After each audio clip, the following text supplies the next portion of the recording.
स्वागत करते हैं जी एक बार फिर तो तुहाडा सारिਆਂ ਦਾ प्राइम एशिया टीवी ਤੁਸੀਂ देख रहे हो। मैं हाँ नवजीत ते प्रोग्राम का नाम है प्राइम टाइम। हर रोज़ की तरह बहुत सारिया खबरां ने जिन्हां ते गलबात करनी है। खबरां चाहे राजनीति नाल संबंधित होंदियां ने जां फिर समाजिक मुद्दे, उन्हां ते कोशिश करी दी है कि 24 घंटे में जो कुछ वापरिया हुंदा तुहाडे सामने रखीए। वैसे तो कोशिश 24 घंटे की रहिंदी है, पर सियासत दे विच लंबे समय तो जो कुछ वापर रहा है, सियासतदान एक दूसरे ते दोष लगाउंदे ने जिस हिसाब दे नाल, ते हर रोज़ नवा मुद्दा कढ़ण की कोशिश करते हैं ते पुराने मुद्दों को आधार बना के ही अगली कार्रवाई भी करने की कोशिश करते हैं। SYL का मामला लंबे समय तो लटकिया ते अटकिया होया है। कदी सियासतदान कहते हैं कि पानी हरियाणे नूं जाना चाहिए है, कदी कहते जी पंजाब के हक च होना चाहिए है। कुछ क पंजाब चों चुने हुए सियासतदान हरियाणे के पक्ष की गल करी जा रहे हैं, उहदा विरोध भी प्रगट किया जा रहा है तो उहदा इतराज़ भी जताया जा रहा है।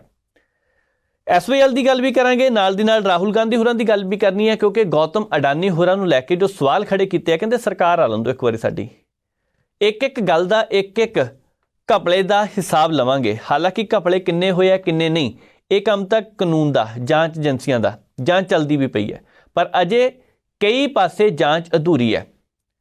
Security exchange board of India से भी उन्होंने एक रिपोर्ट देनी सी, रिपोर्ट दे विच बार बार देरी क्यों हो रही है। विरोधी इस मामले में लैके भी सवाल खड़े कर रहे हैं। सवाल तो गवर्नर साहब भी खड़े करते पे है। गवर्नर साहब जिस हिसाब के नाल लगातार चिट्ठियां लिख रहे हैं, चिट्ठियां ते चिट्ठियां लिख रहे हैं, अजे तक मसला हल नहीं होया। गवर्नर साहब ने एक होर चिट्ठी लिख दी, इतराज़ प्रगट किया। विधान सभा का विशेष सैशन सद्या गया, उस तो पहला उन्हों का वो चिट्ठी बंब सामने आना अपने आप के वड्डी गल लगती पई है। गुरप्रीत सिंह कांगड़ होरां दी भी सुन लांगे, क्योंकि विजिलेंस की जांच तो बाद पत्रकारां नाल आके उन्होंने गलबात की है। क्यों पार्टी छड्ड के वापस आना पिया, किहड़े इदां दे कारण बन गए, रातों रात क्यों नहीं दिल उत्थे लग्या ते उठ के सारे लीडर ने अपने बैग चक्के ते चल पुराने घर दे विच वापस लिया के रख दिते। ये कांगड़ साहब दे कोलों सुणांगे। खबरां होर भी बहुत सारियां, पर शुरुआत करते हैं SYL तो। कई प्रोग्रामां विच कई बार चर्चा हो चुकी है SYL ते, पर SYL का मामला इन्ना गंभीर होंदा जा रहा है। SYL ते बयानबाजी इन्नी तिखी ते बयानबाजी इस पद्धर की होने लग पई है कि हर रोज़ इत्ते चर्चा होनी चाहिए है।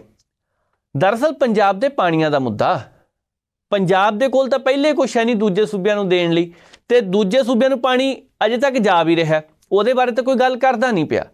पर होर पानी जिहड़ा पंजाब दे कोलों मंगिया जा रहा है, उहनूं लैके सवाल खड़े हो रहे हैं।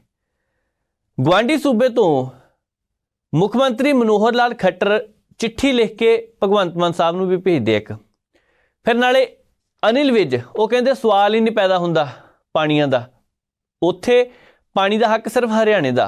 उन्होंने भी कहता पंजाब वाले कहते साडा पानी राजस्थान नूं जांदा, पानी हरियाणे नूं जांदा पिया, कहते जरूरत तो वध जा रहा है, लंबे समय तो जा रहा है, उधर तो कोई ध्यान नहीं दे रहा। भाखड़ा ब्यास मैनेजमेंट बोर्ड वाला मसला जे लटकदा पिया। कुल मिला के जदों चोणां नज़दीक आउंदियां ने तां इस मुद्दे नूं अपने आप दे विच उभार देना, सियासी रंग देने की कोशिश करनी पहली बार नहीं होया। समय समय ਦੀਆਂ सरकारां उपर दोष लगते रहंदे है, पर इन्हां विचों किन्ने दोष सही ने किन्ने नहीं, इहदे बारे कदी किसी ने जिक्र ही नहीं किया। हुण जदों SYL मामले ते एक दिन आम आदमी पार्टी का बयान आउंदा है, अगले दिन श्रोमणी अकाली दल दा आंदा। श्रोमणी अकाली दल के सियासतदान जो अपना बयान देंगे तो फिर कोई तीसरी पार्टी उठ के बयान देती है, फिर वह जवाब वापस दिता जाता। ये कई दिन का सिलसिला चलता है, कई दिनों की खेड खेडी जा रही है। हुण SYL दे विच पानी तो नहीं गा, पर सियासत नूं गंदला करने की कोशिश जरूर हो रही है। अज भी जदों इस मामले ते प्रेस कॉन्फ्रेंस हुई है, चाहे वह प्रेस कॉन्फ्रेंस सुनील जाखड़ होण करदे, उन्होंने भी सवाल खड़े किए है। जाखड़ साहब के उपर भी बहुत सारे सवाल खड़े हो रहे हैं। मलविंदर सिंह कंग होरी उन्होंने जवाब देने की कोशिश करते हैं, तो कंग होरां ते भी सवाल खड़े हो जाते हैं। श्रोमणी अकाली दल वखरा चलता पिया इस मामले ते उन्होंने भी कई सवाल खड़े कर दिते हैं। जिस हिसाब के नाल चीमा साहब ने एक मैनीफेस्टो पुराना कढ़ के दिखाया तो दसिया सी, देखो जी सरदार प्रकाश सिंह बादल होरां ते तुसीं दोष लगाउंदे आ, देखो असीं किहड़े किहड़े काम कीते सी, कुरबानियां देण नूं सब तो अगे रहे कहंदे। उस दिन वो जे खत्म नहीं होया सी, श्रोमणी अकाली दल ने एक होर प्रैस कॉन्फ्रेंस कर दी है। असीं ये तिन्ने पक्ष देखांगे, अज सुनील जाखड़ भी देखांगे, ਇੱਥੇ श्रोमणी अकाली दल का पक्ष भी है, तो नाल ਇੱਥੇ ਮਲਵਿੰਦਰ ਸਿੰਘ ਕੰਗ ਹੋਰਾਂ ਦਾ बयान भी है। शुरुआत ਅਸੀਂ ਮਲਵਿੰਦਰ ਸਿੰਘ ਕੰਗ ਹੋਰਾਂ तो करते हैं, क्योंकि जिस हिसाब के नाल उन्होंने जवाब देने की कोशिश की SYL के मुद्दे ते मसला गंभीर है। की कहा आओ देखते हैं। ते ਅਸੀਂ ठोक के कह रहे ना पानी अज दईए ते ना दईए कल, ਤੇ ਫਿਰ ਗੱਲ ਹੀ ਖਤਮ ਹੋ ਗਈ। ਮੈਂ ਤਾਂ ਕਹਿ ਰਿਹਾ ਇਹੀ ਗੱਲ। ਦੇਖੋ ਇਹੀ ਮੈਂ ਤੇ ਬਿਲਕੁਲ ਬਹੁਤ ਵਧੀਆ ਸਵਾਲ ਅਨੰਦਪ੍ਰੀਤ ਜੀ ਤੁਸੀਂ ਕੀਤਾ। ਜਿਹੜੇ ਹੁਣ ਮੈਂ ਬਾਗੜ ਬਿੱਲਾ ਸ਼ਬਦ ਠੀਕ ਨਹੀਂ ਲੱਗਦਾ ਪ੍ਰੈਸ ਕਾਨਫਰੰਸ, ਜਿਹੜੇ ਲੁਟੇਰੇ ਪਾਣੀਆਂ ਦੇ ਜਿਨ੍ਹਾਂ ਦੇ ਫਾਰਮ ਹਾਊਸਾਂ ਨੂੰ ਖਾਣਾ ਜਾ ਰਹੀਆਂ ਬਾਲਾਸਰ ਤੇ ਜਿਨ੍ਹਾਂ ਦੇ ਨੀਂਹ ਪੱਥਰ ਗੁੜਗਾਵਾਂ 'ਚ 5 ਸਟਾਰ ਹੋਟਲਾਂ ਦੇ ਰੱਖੇ ਗਏ ਤੇ ਜਿਨ੍ਹਾਂ ਨੇ ਪਾਣੀ ਪੰਜਾਬ 'ਚੋਂ ਆਲਰੇਡੀ ਹਰਿਆਣਾ ਰਾਜਸਥਾਨ ਨੂੰ ਦਿੱਤਾ, ਤੇ ਉਹ ਸਵਾਲ ਸਾਡੇ ਤੇ ਖੜੇ ਕਰ ਰਹੇ ਆ। ਪਹਿਲਾਂ ਤੇ ਇਸ ਗੱਲ ਦੀ ਮਾਫੀ ਮੰਗਣ, ਫਿਰ ਅਗਲੀ ਗੱਲ ਅਸੀਂ ਕਰਾਂਗੇ ਕਿ ਜਿਹੜਾ ਪਾਣੀ ਹੁਣ ਤੱਕ ਜਾ ਰਿਹਾ ਹੈ ਉਸ ਪਾਣੀ ਲਈ ਜ਼ਿੰਮੇਵਾਰ ਤਿੰਨੇ ਪਾਰਟੀਆਂ ਕਿਉਂ ਨਹੀਂ ਮਾਫੀ ਮੰਗਦੀਆਂ। ਤੇ ਸਭ ਤੋਂ ਲਾਸਟ ਜਾਖੜ ਸਾਹਿਬ, ਇਹ ਰੋਜ਼ ਟਵੀਟ ਸਾਡੇ ਤੇ ਕਰ ਦਿੰਦੇ ਹੋ ਤੇ ਖੱਟੜ ਸਾਹਿਬ ਦੇ ਦਰ ਤੇ ਬਹੁਤ ਜਾ ਕੇ ਧਰਨਾ ਲਾਓ ਕਿ ਯਮੁਨਾ ਦਾ ਪਾਣੀ ਤਰਦਾਓ ਜੀ, ਅਸੀਂ ਲੈਣਾ ਪ੍ਰਧਾਨ ਮੰਤਰੀ ਜੀ ਦੇ ਦਰ ਤੇ ਲਾਉਣ। ਆਪ ਹੀ ਜਾਖੜ ਸਾਹਿਬ ਇਸ ਟਵੀਟ 'ਚ ਲਿਖ ਰਹੇ ਆ ਕਿ ਯਮੁਨਾ 'ਚੋਂ ਹਰਿਆਣੇ ਨੂੰ ਪਾਣੀ ਮਿਲ ਰਿਹਾ, ਸਤਲੁਜ ਬਿਆਸ 'ਚੋਂ ਮਿਲ ਰਿਹਾ ਪੰਜਾਬ ਹਰਿਆਣੇ ਦੋਨਾਂ ਨੂੰ। ਤੇ ਜਾਖੜ ਸਾਹਿਬ ਯਮੁਨਾ 'ਚੋਂ ਪਾਣੀ ਮੋਦੀ ਸਾਹਿਬ ਨੇ ਦਿਵਾਉਣਾ ਹੈ ਤੇ ਮੋਦੀ ਸਾਹਿਬ ਤੁਹਾਡੀ ਪਾਰਟੀ ਤੇ ਹੀ ਹੈ, ਤੇ ਦੇਣ ਧਰਨਾ ਜਾਖੜ ਸਾਹਿਬ ਦਮ ਰੱਖਦੇ ਦੋਗਲਾ ਤੇ ਦੋਹਰਾ ਮਾਪਦੰਡ ਅਪਣਾਉਣਾ ਛੱਡਣ। ਪੰਜਾਬੀ ਗੁੰਮਰਾਹ ਨਹੀਂ ਤੁਹਾਡੀਆਂ ਗੱਲਾਂ 'ਚ ਹੋਣ ਵਾਲੇ। 16 ਨਵੰਬਰ 2016 ਨੂੰ ਰਾਇਲਟੀ ਵਾਲੇ ਇਸ਼ੂ ਤੇ ਵਿਧਾਨ ਸਭਾ ਦੇ ਵਿੱਚ ਇੱਕ ਮਤਾ ਪਾਸ ਹੋਇਆ ਸੀਗਾ ਕਿ ਰਾਇਲਟੀ ਲਿੱਤੀ ਜਾਏਗੀ ਰਾਜਸਥਾਨ ਤੋਂ ਹਰਿਆਣਾ, ਉਹ ਕਿਉਂ ਨਹੀਂ ਹਲੇ ਤੱਕ ਉਹ ਕਲੀਅਰ ਹੋ ਪਾਇਆ? ਦੇਖੋ ਇੱਕ ਗੱਲ, ਹਾਂ ਇੱਕ ਇਹਨਾਂ ਤੁਸੀਂ ਹੋਰ ਮੈਨੂੰ ਯਾਦ ਕਰਾਤਾ, ਬਹੁਤ ਵਧੀਆ। ਇੱਕ ਤੇ ਇਹ ਰਾਇਲਟੀ ਵਾਲਾ ਇਸ਼ੂ ਆ, ਮੈਂ ਕਹਿੰਦਾ ਵੀ ਇਹਦੇ ਤੇ ਵੀ ਆਵਾਂਗੇ ਅਸੀਂ। ਔਰ ਕੱਲ ਵੀ ਮਾਣਯੋਗ ਮੁੱਖ ਮੰਤਰੀ ਜੀ ਦੀ ਅਗਵਾਈ ਵਾਲੀ ਸਰਕਾਰ ਨੇ 2 ਦਿਨ ਦਾ ਸੈਸ਼ਨ ਸੱਦਿਆ, ਪਾਣੀਆਂ ਦੇ ਮਸਲੇ ਤੇ ਵੀ ਚਰਚਾ ਹੋਊਗੀ। ਹੁਣ ਜਿਹੜਾ ਫੈਸਲਾ 2002 ਚ ਹੋਇਆ, ਆ 4 ਅਕਤੂਬਰ ਨੂੰ ਕੋਈ ਫੈਸਲਾ ਨਹੀਂ ਹੋਇਆ ਸੁਪਰੀਮ ਕੋਰਟ 'ਚ। 4 ਅਕਤੂਬਰ ਨੂੰ ਸੁਪਰੀਮ ਕੋਰਟ ਨੇ 2002 ਚ ਕੀਤਾ ਆਪਣਾ ਫੈਸਲਾ ਔਰ 2016 ਚ ਦਿੱਤੀ ਡਾਇਰੈਕਸ਼ਨ ਨੂੰ ਦੁਹਰਾਇਆ ਆ। ਤੇ 2002 ਚ ਸਰਕਾਰ ਕਿਹਦੀ ਸੀ? ਬਾਦਲ ਸਾਹਿਬ ਦੀ। ਤੇ 2016 ਚ ਸਰਕਾਰ ਕਿਹਦੀ ਸੀ? ਬਾਦਲ ਸਾਹਿਬ ਦੀ। ਇਹ ਗੱਲ ਵੱਖਰੀ ਆ ਕਿ ਫਿਰ ਜਦੋਂ ਇਹ ਬੈਕਫੁੱਟ ਤੇ ਆ ਜਾਂਦੇ, ਜਦੋਂ ਲੋਕ ਰੌਲਾ ਪਾਉਣ ਲੱਗ ਜਾਂਦੇ ਜਾਂ ਲੋਕ ਕੁਰਬਾਨ ਹੋ ਜਾਂਦੇ, ਜਿਹੜੇ ਕੁਰਬਾਨੀਆਂ ਦੀਆਂ ਗੱਲਾਂ ਕਰਦੇ ਆ ਨਾ, ਇਹ 78 ਤੋਂ ਕੁਰਬਾਨੀਆਂ ਦੇ ਦਾਂਗੇ। ਅੱਜ ਵੀ ਕੱਲ ਵੀ ਸੁਖਬੀਰ ਬਾਦਲ ਜੀ ਕਹਿ ਰਹੇ ਕੁਰਬਾਨੀਆਂ। ਜਦੋਂ ਕੁਰਬਾਨੀਆਂ ਪੰਜਾਬ ਦਿੰਦਾ ਆਪ ਅਮਰੀਕਾ ਚਲੇ ਜਾਂਦੇ ਆ, ਜਦੋਂ ਕਿਸਾਨ ਕੁਰਬਾਨ ਹੁੰਦੇ ਆ ਤੇ ਆਪ ਵਜ਼ੀਰੀਆਂ ਮਾਰ ਰਹੇ ਹੁੰਦੇ ਸੈਂਟਰ 'ਚ। ਤੇ ਇਸੇ ਕਰਕੇ ਮੈਂ ਕਿਹਾ ਜਿਹੜਾ ਸੁਪਰੀਮ ਕੋਰਟ ਨੇ ਆਪਣਾ 2002 ਔਰ 16 ਚ ਦਿੱਤਾ ਫੈਸਲਾ ਦੁਹਰਾਇਆ ਹੈ, ਅਸੀਂ ਉਹਦੇ ਤੇ ਕੰਡੀਸ਼ਨ ਲਵਾ ਰਹੇ ਹਾਂ।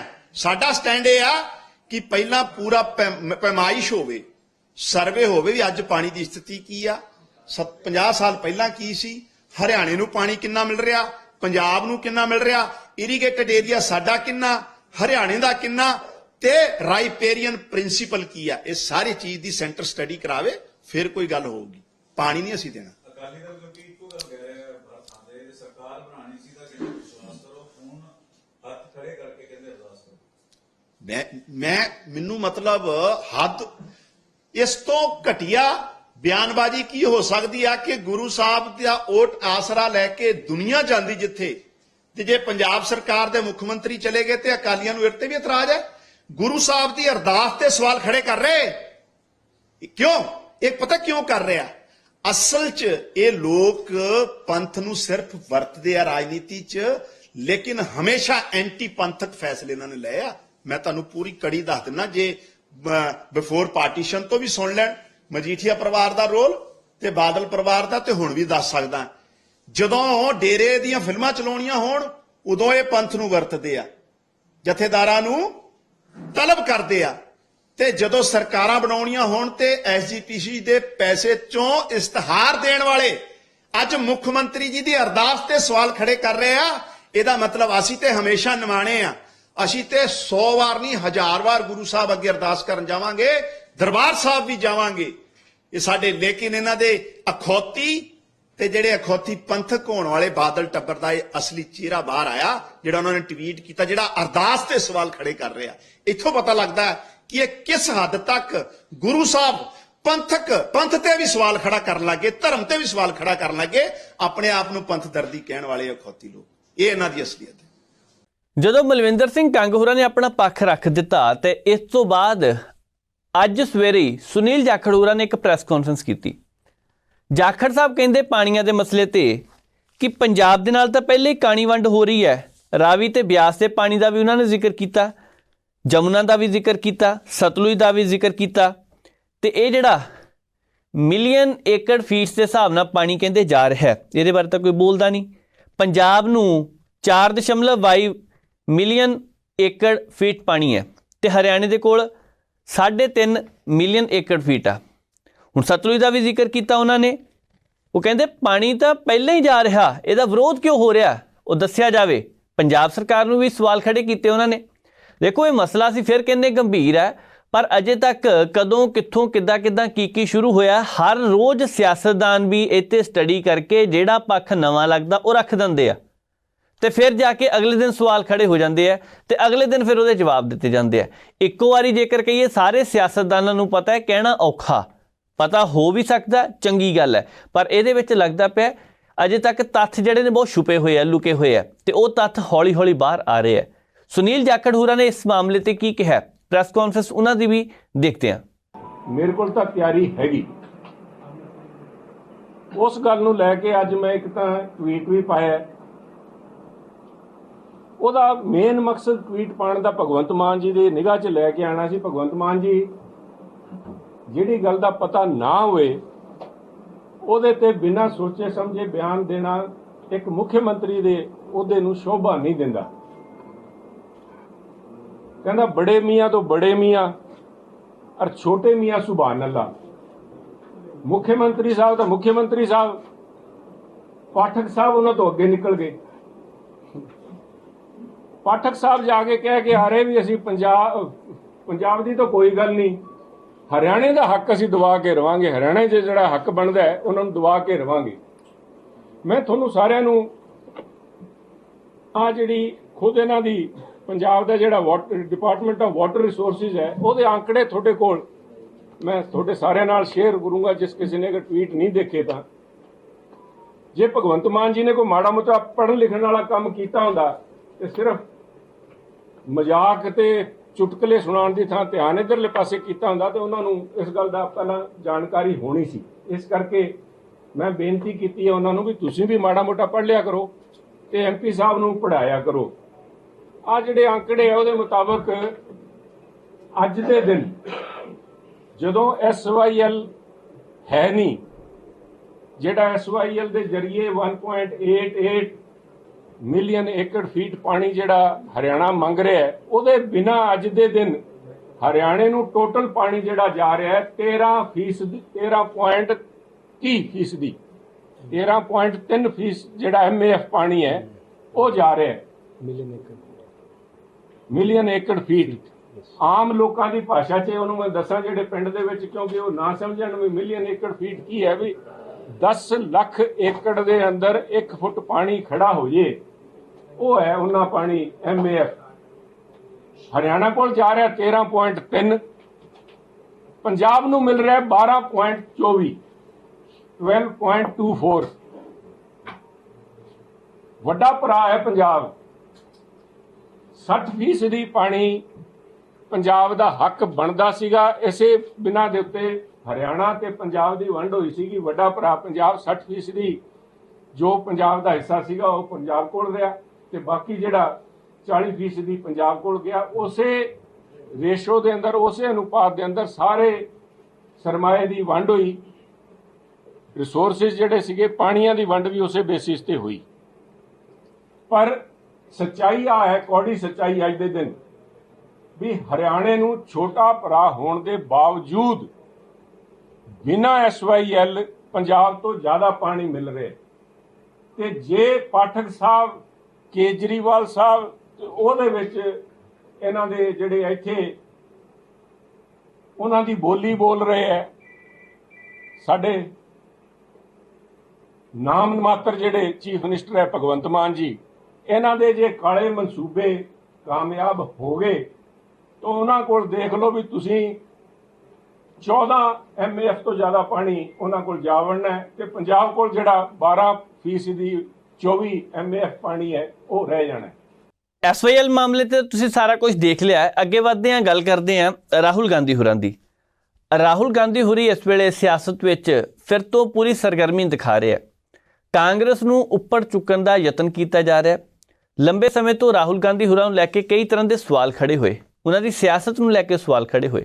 ਪਰ ਰਾਹੁਲ ਗਾਂਧੀ ਨੇ ਹੌਲੀ ਹੌਲੀ ਅੱਗੇ ਵੱਲ ਕਦਮ ਪੁੱਟਣੇ ਜਾਰੀ ਰੱਖੇ। ਚਾਹੇ ਭਾਰਤ ਜੋੜੋ ਯਾਤਰਾ ਹੋਵੇ, ਚਾਹੇ ਦੱਖਣ ਦੇ ਵਿੱਚ ਕਈ ਸਕੂਲਾਂ, ਕਾਲਜਾਂ, ਯੂਨੀਵਰਸਿਟੀਆਂ ਦੇ ਵਿੱਚ ਜਾ ਕੇ ਦੌਰੇ ਕਰਨ ਦੀ ਗੱਲ ਹੋਵੇ, ਜਾਂ ਵਿਦੇਸ਼ਾਂ ਦੀ ਯਾਤਰਾ ਦੌਰਾਨ ਭਾਰਤ ਦੀ ਡੈਮੋਕ੍ਰੇਸੀ ਤੇ ਗੱਲ ਕਰਨਾ। ਹਾਲਾਂਕਿ ਉਹਨਾਂ ਤੇ ਕਈ ਤਰ੍ਹਾਂ ਦੇ ਸਵਾਲ ਵੀ ਖੜੇ ਹੋਣੇ, ਨਾਲ ਸਾਰੀਆਂ ਗੱਲਾਂ ਚੱਲਦੀਆਂ ਰਹੀਆਂ। ਰਾਹੁਲ ਗਾਂਧੀ ਹੋਰੀ ਇਸ ਵੇਲੇ ਇੱਕ ਮੁੱਦਾ ਹੋ ਚੁੱਕਿਆ ਹੈ, ਮੁੱਦਾ ਗੰਭੀਰ ਹੈ, ਗੌਤਮ ਅਡਾਨੀ ਦਾ। ਉਹ ਕਹਿੰਦੇ ਗੌਤਮ ਅਡਾਨੀ ਨੇ ਪਿਛਲੇ ਦਿਨੀ ਗਰੀਬ ਲੋਕਾਂ ਦੀ ਜੇਬ ਦੇ ਵਿੱਚੋਂ ਪੈਸੇ ਕਢਾ ਕੇ ਤਾਂ ਆਪਣੀ ਜੇਬ ਦੇ ਵਿੱਚ ਪਾ ਲਏ। ਪਹਿਲਾਂ ਕਹਿੰਦੇ ਸੀ ਇਹ 10-12 ਕਰੋੜ ਰੁਪਏ ਦੀ ਰਕਮ ਹੈ, ਪਰ ਨਹੀਂ, ਹੁਣ ਪਤਾ ਲੱਗਿਆ ਕਹਿੰਦੇ ਕਿ ਇਹ 40 ਕਰੋੜ ਰੁਪਏ ਤੋਂ ਵੱਧ ਦਾ ਘਪਲਾ, 40,000 ਕਰੋੜ ਰੁਪਏ ਤੋਂ ਵੱਧ ਦਾ ਘਪਲਾ, ਕਿਤੇ 10 ਤੋਂ ਲੈ ਕੇ 12,000 ਕਰੋੜ ਰੁਪਏ ਦਾ ਘਪਲਾ, ਕਿਤੇ 40,000 ਕਰੋੜ ਰੁਪਏ ਤੋਂ ਵੱਧ ਦਾ ਘਪਲਾ ਇਹ ਹੋ ਸਕਦਾ ਹੈ ਜੇਕਰ ਸਹੀ ਤਰੀਕੇ ਨਾਲ ਜਾਂਚ ਕੀਤੀ ਜਾਵੇ। ਰਾਹੁਲ ਗਾਂਧੀ ਹੋਰਾਂ ਨੇ ਕਦੀ ਪਾਰਲੀਮੈਂਟ ਦੇ ਵਿੱਚ ਜਦੋਂ ਮੁੱਦੇ ਚੁੱਕੇ, ਉਹਦੇ ਵਿੱਚ ਵੀ ਅਡਾਨੀ ਦੇ ਮੁੱਦੇ ਦਾ ਜ਼ਿਕਰ ਕੀਤਾ। ਜਦੋਂ ਪੈਗਾਸਸ ਦਾ ਮੁੱਦਾ ਚੁੱਕਿਆ, ਦੇਸ਼ ਦੀ ਕੌਮੀ ਸੁਰੱਖਿਆ ਨਾਲ ਸੰਬੰਧਿਤ ਸੀ, ਉਸ ਮਾਮਲੇ ਤੇ ਭਾਵੇਂ ਬਹੁਤੀ ਬਹਿਸ ਕਰਨ ਨੂੰ ਰਾਜਨੀਤਿਕ ਪਾਰਟੀਆਂ ਤਿਆਰ ਨਹੀਂ ਹੋਈਆਂ, ਮਾਮਲਾ ਉਹ ਵੀ ਗੰਭੀਰ ਸੀ। ਜਦੋਂ ਰਾਫੇਲ ਜਹਾਜ਼ਾਂ ਦੀ ਗੱਲ ਆਉਂਦੀ ਹੈ, ਰਾਹੁਲ ਗਾਂਧੀ ਹੋਰਾਂ ਨੇ ਮੁੱਦਾ ਉਦੋਂ ਵੀ ਚੁੱਕਿਆ, ਪਰ ਬਹੁਤ ਰੌਲਾ ਪੈ ਕੇ ਹਟ ਗਿਆ।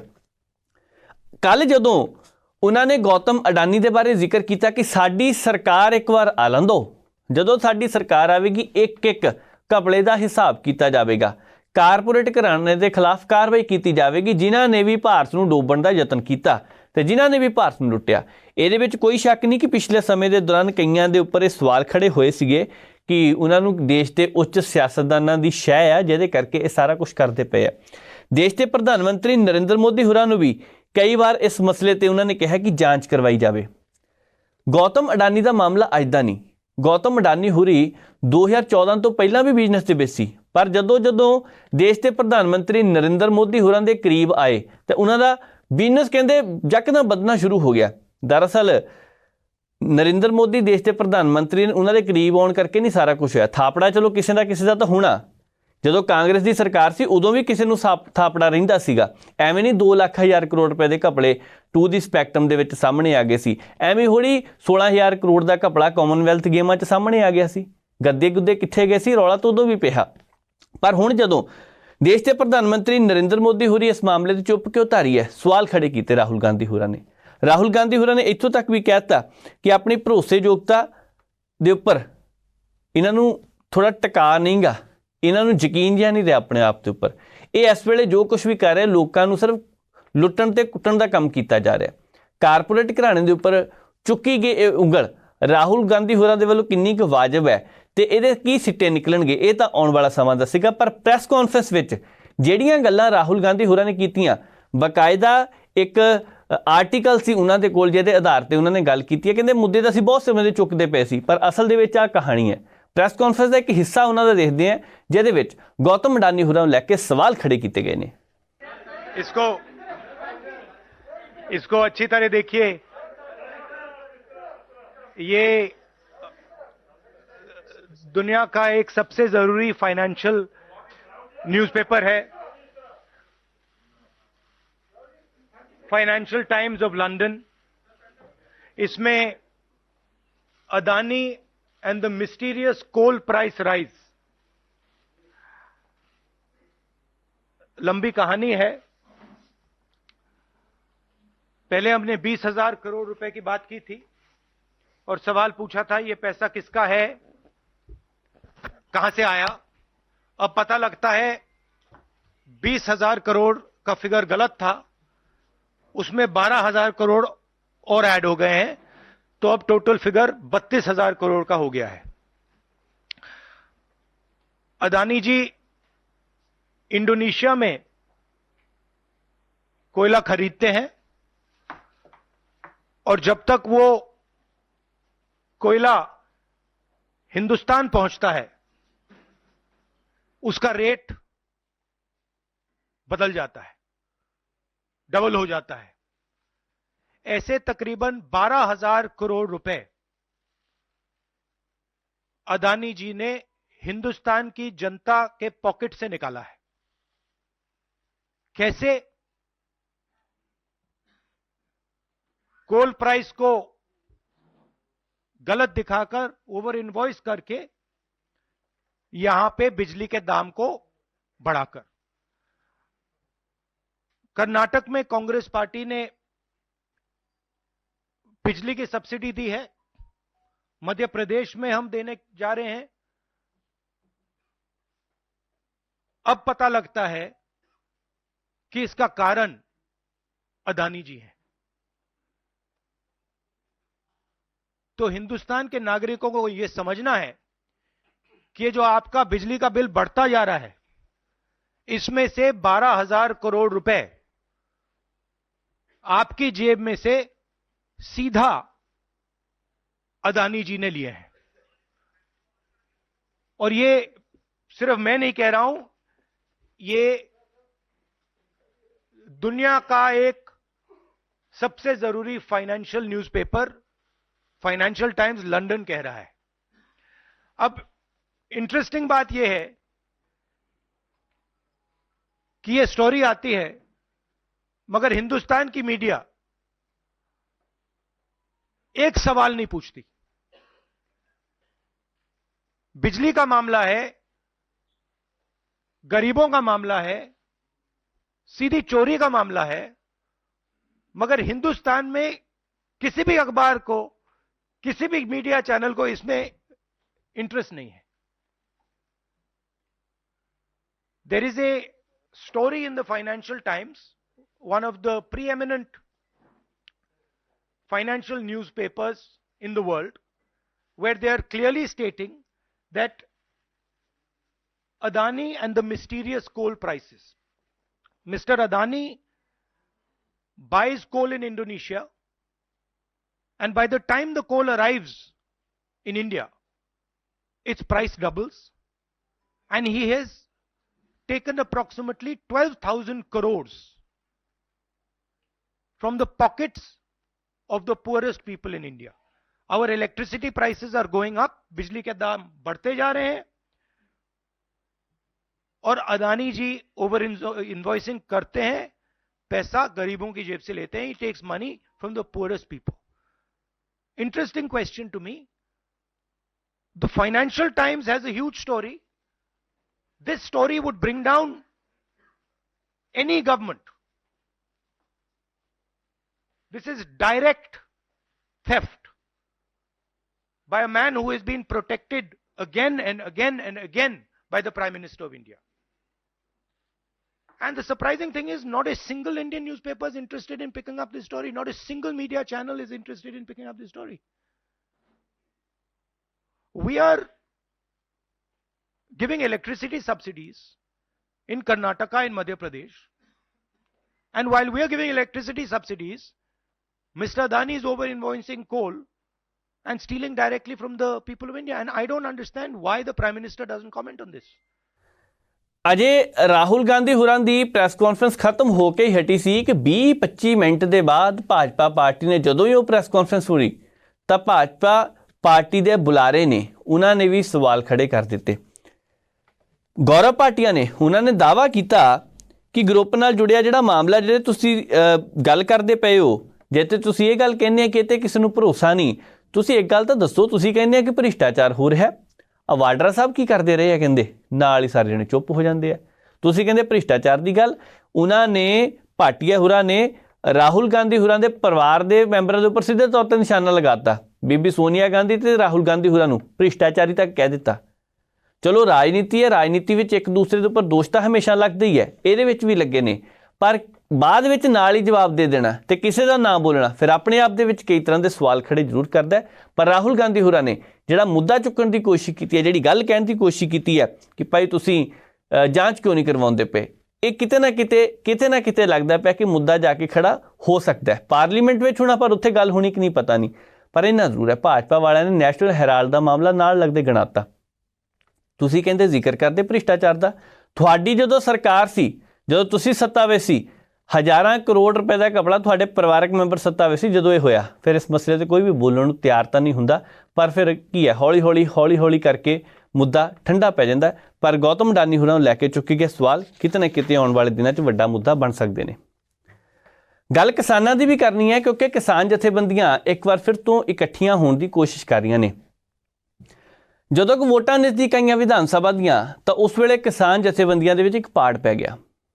ਉਸ ਪਾੜ ਨੂੰ ਭਰਨ ਦੇ ਲਈ ਬਹੁਤ ਕੋਸ਼ਿਸ਼ਾਂ ਕੀਤੀਆਂ ਗਈਆਂ, ਉਸ ਪਾੜ ਨੂੰ ਭਰਨ ਦੇ ਲਈ ਕਿਸਾਨ ਆਗੂਆਂ ਨੇ ਇੱਕ ਦੂਸਰੇ ਨੂੰ ਮਨਾਉਣ ਦਾ ਸਿਲਸਿਲਾ ਵੀ ਰੱਖਿਆ, ਪਰ ਨਹੀਂ, ਜਦੋਂ ਦਿੱਲੀੋਂ ਆ ਰਹੇ ਸੀ ਇੱਕ ਬਹੁਤ ਵੱਡਾ ਕਿਸਾਨਾਂ ਦਾ ਅੰਦੋਲਨ ਜਿਹੜਾ ਹੋਇਆ ਸੀ, ਉਹਨੂੰ ਜਿੱਤ ਕੇ ਜਦੋਂ ਵਾਪਸ ਆ ਰਹੇ ਸੀ ਤਾਂ ਕਈ ਸਿਆਸਤਦਾਨਾਂ ਨੇ ਇਹ ਸੋਚ ਲਿਆ ਕਿ ਅਸੀਂ ਸਿਆਸਤ ਵਿੱਚ ਜਾਣਾ, ਲੋਕ ਸਾਡੇ ਨਾਲ ਨੇ। ਉਹਨਾਂ ਨੂੰ ਲੱਗਦਾ ਸੀ ਜਿਸ ਹਿਸਾਬ ਦੇ ਨਾਲ ਟਰਾਲੀਆਂ ਆ ਕੇ ਇੱਥੇ ਖੜੀਆਂ, ਪੰਜਾਬ ਤੋਂ, ਵਿਦੇਸ਼ਾਂ ਤੋਂ, ਭਾਰਤ ਦੇ ਵੱਖ-ਵੱਖ ਹਿੱਸਿਆਂ ਤੋਂ ਹਮਾਇਤ ਪ੍ਰਾਪਤ ਹੈ, ਅਸੀਂ ਤਾਂ ਸੀਟ ਜਿੱਤ ਦੇਵਾਂਗੇ। ਜਾਂ ਕਹਿ ਲਓ ਚੁੱਕ ਚੁਕਾ ਕੇ ਕਿਸੇ ਨੇ ਖੜੇ ਕਰਤੇ ਇਹਨਾਂ ਦੇ ਵਿੱਚੋਂ ਕੁਝ ਕੁ ਲੀਡਰਾਂ ਨੂੰ, ਨਹੀਂ ਤੁਸੀਂ ਚਿੰਤਾ ਨਾ ਕਰੋ ਜੀ।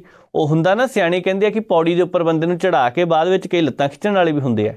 ਕੀ ਜਥੇਬੰਦੀ ਦੇ ਨਾਲ ਇਸ ਤਰ੍ਹਾਂ ਕੁਝ ਵਾਪਰਿਆ ਸੀਗਾ? ਹੋ ਸਕਦਾ ਹੋਵੇ, ਪਰ ਹੁਣ ਇੱਕ ਵਾਰ ਫਿਰ ਤੋਂ ਸਮਾਂ ਚੰਗਾ ਆ ਗਿਆ ਕਹਿੰਦੇ, ਕਿਉਂਕਿ ਕਿਸਾਨ ਜਥੇਬੰਦੀਆਂ ਇੱਕ ਵਾਰ ਫਿਰ ਤੋਂ ਇਕੱਠੀਆਂ ਹੋਣ ਦਾ ਯਤਨ ਕਰ ਰਹੀਆਂ ਨੇ। ਇਹ ਚੰਗੀ ਗੱਲ ਹੈ। ਪੰਜਾਬ ਦੇ ਵਿੱਚ ਵੈਸੇ ਇੱਕ ਜਥੇਬੰਦੀ ਨਹੀਂ, 31 ਜਥੇਬੰਦੀਆਂ ਉਹ ਹੈ ਜਿਹੜੀਆਂ ਕਿਤੇ ਨਾ ਕਿਤੇ ਇੱਕ ਦੂਜੇ ਦੇ ਨਾਲ ਸੰਪਰਕ ਰੱਖਦੀਆਂ। ਕੋਈ ਕਹਿੰਦਾ 32 ਜਥੇਬੰਦੀਆਂ ਜਿਹੜੀਆਂ ਇੱਕ ਦੂਜੇ ਨਾਲ ਸੰਪਰਕ ਰੱਖਦੀਆਂ, ਇੱਕ ਅੱਧੀ ਜਥੇਬੰਦੀ ਉਖੜੀ ਰਹਿੰਦੀ ਹੈ ਨਾਲੋਂ, ਰਹਿ ਲਓ ਕੀ ਫਰਕ ਪੈਂਦਾ, ਪਰ 32 ਕਿਸਾਨ ਜਥੇਬੰਦੀਆਂ ਤਾਂ ਇਕੱਠੀਆਂ ਨੇ।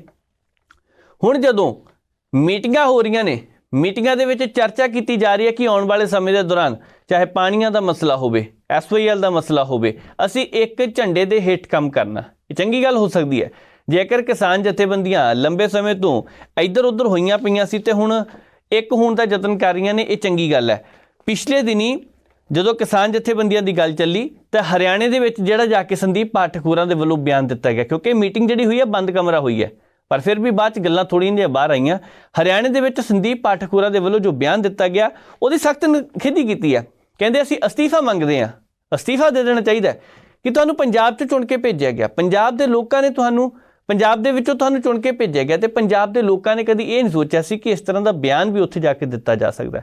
ਸੋ ਕਿਸਾਨ ਜਥੇਬੰਦੀਆਂ ਕਿਤੇ ਨਾ ਕਿਤੇ ਆਪਣੇ ਜਗ੍ਹਾ ਤੇ ਠੀਕ ਹੋ ਸਕਦੀਆਂ ਨੇ, ਪਰ ਨਾਲ ਦੀ ਨਾਲ ਕਿਸਾਨਾਂ ਨੂੰ DAP ਖਾਦ ਦੀ ਸਪਲਾਈ, ਮੰਡੀਆਂ ਵਿੱਚ ਬਾਇਓਮੈਟ੍ਰਿਕ ਪ੍ਰਣਾਲੀ ਦਾ ਵਿਰੋਧ, ਬਿਜਾਈ ਸਮੇਂ ਖਰਾਬ ਹੋਏ ਝੋਨੇ ਦੀ ਫਸਲ ਦਾ ਮੁਆਵਜ਼ਾ, ਅਜੇ ਤੱਕ ਮੀਂਹ ਦੇ ਕਰਕੇ ਜਿਹੜਾ ਮੁਆਵਜ਼ਾ ਮਿਲਣਾ ਸੀ, ਫਸਲਾਂ ਖਰਾਬ ਹੋਈਆਂ ਉਹ ਵੀ ਨਹੀਂ ਮਿਲਿਆ। ਸੂਬੇ ਵਿੱਚ ਸਿਲੋਜ਼ ਬੰਦ ਕਰਨ ਦਾ ਮਤਾ ਪਾਸ ਕੀਤਾ ਗਿਆ, ਨਾਲ ਮੰਡੀਆਂ ਵਿੱਚੋਂ ਝੋਨੇ ਦੀਆਂ ਬੋਰੀਆਂ ਚੁੱਕਣ ਤੇ ਉਸ ਤੋਂ ਨਾਲ ਬੇਮੌਸਮੀ ਬਰਸਾਤ ਦੇ ਕਰਕੇ ਜੋ ਨੁਕਸਾਨ ਕਿਸਾਨਾਂ ਨੂੰ ਹੋਇਆ ਇਹਦੇ ਵੱਲ ਵੀ ਧਿਆਨ ਦੇਣ ਦੀ ਗੱਲ ਕਹੀ ਗਈ ਹੈ। ਦੇਖੋ, ਅਸੀਂ ਪਹਿਲਾਂ ਵੀ ਜ਼ਿਕਰ ਕਰਕੇ ਹਟੇ ਹਾਂ ਕਿ ਇਸ ਵੇਲੇ ਕਿਸਾਨ ਜਥੇਬੰਦੀਆਂ ਇੱਕ ਝੰਡੇ ਦੇ ਥੱਲੇ ਆ ਕੇ ਫਿਰ ਤੋਂ ਇਕੱਠੀਆਂ ਹੋਣੀਆਂ ਚਾਹੁੰਦੀਆਂ ਨੇ, ਤੇ ਜੇਕਰ ਇਸ ਤਰ੍ਹਾਂ ਹੋ ਜਾਂਦਾ ਤੇ ਮੁੱਦੇ ਜਿਹੜੇ ਨੇ, ਰੂਪ ਰੇਖਾ ਜਿਹੜੀ ਹੁੰਦੀ ਹੈ ਉਹ ਤਿਆਰ ਕੀਤੀ ਜਾ ਸਕਦੀ ਹੈ। ਹਾਲਾਂਕਿ ਅਜੇ ਵੀ ਕੁਝ ਕੁ ਜਥੇਬੰਦੀਆਂ ਦਾ ਰੌਲਾ ਰਹਿੰਦਾ ਕਿ ਇਹਨਾਂ ਦੇ ਵਿੱਚੋਂ ਥੋੜ੍ਹੇ ਉਖੜੇ ਨੇ, ਪਰ 26, 27, 28 ਨਵੰਬਰ ਨੂੰ ਇਹਨਾਂ ਨੇ ਵੱਖ-ਵੱਖ ਪ੍ਰੋਗਰਾਮ ਕਰਨ ਦੀ ਗੱਲ ਕਹੀ ਹੈ। ਇੱਕ ਸਮਾਂ ਸੀ ਜਦੋਂ ਸੰਯੁਕਤ ਕਿਸਾਨ ਮੋਰਚਾ ਕਿਸੇ ਵੀ ਮੁੱਦੇ ਉੱਪਰ ਕਾਲ ਦਿੰਦਾ ਸੀ ਤਾਂ ਉੱਥੇ ਚਰਚਾ ਹੁੰਦੀ ਸੀ, ਫਿਰ ਇੱਕ ਸਮਾਂ ਵਿੱਚ ਆਇਆ ਖੜੋਤ ਆ ਗਈ, ਪਰ ਹੁਣ ਇੱਕ ਵਾਰ ਫਿਰ ਤੋਂ ਜੇਕਰ ਜਥੇਬੰਦੀਆਂ ਇਕੱਠੇ ਹੋਣ ਦੀ ਕੋਸ਼ਿਸ਼ ਕਰ ਰਹੀਆਂ ਨੇ ਤਾਂ ਚੰਗੀ ਗੱਲ ਹੈ। ਦੂਸਰੇ ਪਾਸੇ ਕਿਸਾਨਾਂ ਦੀ ਜੇਕਰ ਗੱਲ ਕਰੀਏ ਤੇ ਨਾਲ ਦੀ ਨਾਲ ਇਹਨਾਂ ਲਈ ਜਿਹੜਾ ਮੁੱਲ ਦੇ ਵਿੱਚ ਵਾਧਾ ਕੀਤਾ ਗਿਆ ਕਣਕ ਦੇ, ਉਹਨੇ ਰੱਦ ਕਰ ਦਿੱਤਾ। ਕਹਿੰਦੇ ਇਹ ਤਾਂ ਬਹੁਤ ਵੱਡਾ ਮਜ਼ਾਕ ਹੈ, 150 ਰੁਪਏ ਦਾ ਵਾਧਾ ਕੀ ਵਾਧਾ ਹੁੰਦਾ। ਹਾਲਾਂਕਿ ਕੇਂਦਰ ਸਰਕਾਰ ਇਹ 'ਤੇ ਖੁਸ਼ ਹੈ ਕਿ ਅਸੀਂ ਕਿਸਾਨਾਂ ਦੇ ਨਾਲ ਖੜੇ ਹਾਂ। ਕੇਂਦਰ ਸਰਕਾਰ ਦੇ ਮੰਤਰੀ ਅਨੁਰਾਗ ਠਾਕਰ ਨੇ, ਹੁਣ ਅਨੁਰਾਗ ਠਾਕਰ ਉਹਨਾਂ ਨੇ ਕੀ ਕਿਹਾ ਸੀ ਉੱਧਰ ਵੀ ਚੱਲਦੇ, ਪਰ ਉਸ ਤੋਂ ਪਹਿਲਾਂ ਕਿਸਾਨਾਂ ਨੇ ਬਿਲਕੁਲ ਕਹਿ ਦਿੱਤਾ ਕਿ ਅਸੀਂ ਹੈਗੇ ਤਾਂ ਹੁਣ ਇਕੱਠੇ ਆ, ਗੱਲਬਾਤ ਵੀ ਇਕੱਠੀ ਕਰਾਂਗੇ, ਕਿਸਾਨਾਂ ਦੇ ਮੁੱਦਿਆਂ ਤੇ ਗੱਲ ਵੀ ਕਰਾਂਗੇ, ਪਰ ਆਉਣ ਵਾਲੇ ਸਮੇਂ ਦੇ ਦੌਰਾਨ ਪਤਾ ਲੱਗਣਾ ਕਿੰਨਾ ਕੁ ਸਾਥ ਰਹਿੰਦਾ, ਕਿੰਨਾ ਕੁ ਨਹੀਂ। ਪਰ ਕੁਝ ਕੁ ਕਿਸਾਨ ਜਥੇਬੰਦੀਆਂ ਲੱਗਦਾ ਇਕੱਠੀਆਂ ਜ਼ਰੂਰ ਹੋ ਰਹੀਆਂ ਨੇ। ਅੱਗੇ ਵਧਦੇ ਹਾਂ, ਗੱਲ ਕਰਨੀ ਹੈ ਕੇਂਦਰੀ ਮੰਤਰੀ ਅਨੁਰਾਗ ਠਾਕਰ ਹੋਰਾਂ ਦੀ। ਅਨੁਰਾਗ ਠਾਕਰ ਹੋਰਾਂ ਨੇ ਕਿਸਾਨਾਂ ਨੂੰ ਲੈ ਕੇ ਇੱਕ ਬਿਆਨ ਦਿੱਤਾ। ਹੁਣ ਉਹਨਾਂ ਨੇ ਤੋਹਫਾ ਦੇਣ ਦਾ ਯਤਨ ਵੀ ਕੀਤਾ ਸਰਕਾਰ ਨੇ, ਕਿਉਂਕਿ ਲੰਬੇ ਸਮੇਂ ਤੋਂ ਕਿਸਾਨਾਂ ਦੀ ਮੰਗ ਹੈ ਕਿ ਫਸਲਾਂ ਦਾ ਮੁੱਲ ਵਧਾਇਆ ਜਾਵੇ ਤਾਂ ਸਰਕਾਰ ਵਧਾਉਂਦੀ ਵੀ ਹੈ। ਪਿਛਲੇ ਸਾਲ ਵੀ 110 ਰੁਪਏ ਦਾ ਵਾਧਾ ਪ੍ਰਤੀ ਕੁਇੰਟਲ ਦੇ ਹਿਸਾਬ ਦੇ ਨਾਲ ਕੀਤਾ ਸੀ ਤੇ ਇਸ ਵਾਰ ਉਹਦੇ ਵਿੱਚ 40 ਰੁਪਏ ਹੋਰ ਜੋੜੇ ਗਏ ਆ। 2024-25 ਲਈ ਹਾੜੀ ਦੀਆਂ ਫਸਲਾਂ ਦੇ ਘੱਟੋ ਘੱਟ ਸਮਰਥਨ ਮੁੱਲ ਵਿੱਚ ਜੋ ਵਾਧਾ ਕੀਤਾ ਗਿਆ ਉਹਨੂੰ ਮਨਜ਼ੂਰੀ ਦੇ ਦਿੱਤੀ ਗਈ ਹੈ। ਕਣਕ ਦਾ ਭਾਅ 150 ਰੁਪਏ ਪ੍ਰਤੀ ਕੁਇੰਟਲ ਦੇ ਨਾਲ ਵਧਾਇਆ ਗਿਆ ਤੇ ਹੁਣ 2125 ਰੁਪਏ ਤੋਂ ਵੱਧ ਕੇ ਇਹ 2275 ਰੁਪਏ ਹੋ ਗਿਆ। ਹਾਲਾਂਕਿ ਕੁਝ ਕਿਸਾਨ ਆਗੂ ਉਹ ਨੇ ਜਿਹੜੇ ਇਹਦਾ ਸਿੱਧੇ ਤੌਰ ਤੇ ਵਿਰੋਧ ਕਰ ਰਹੇ ਆ। ਉਹ ਕਹਿੰਦੇ ਲਾਗਤ ਸਾਡੀ ਜ਼ਿਆਦਾ ਆਉਂਦੀ ਪਈ ਹੈ, ਇਸ ਕਰਕੇ ਸਰਕਾਰ ਨੂੰ ਮੁੱਲ ਦੇ ਵਿੱਚ ਥੋੜਾ ਜਿਹਾ ਹੋਰ ਵਾਧਾ ਕਰਨਾ ਚਾਹੀਦਾ ਸੀ।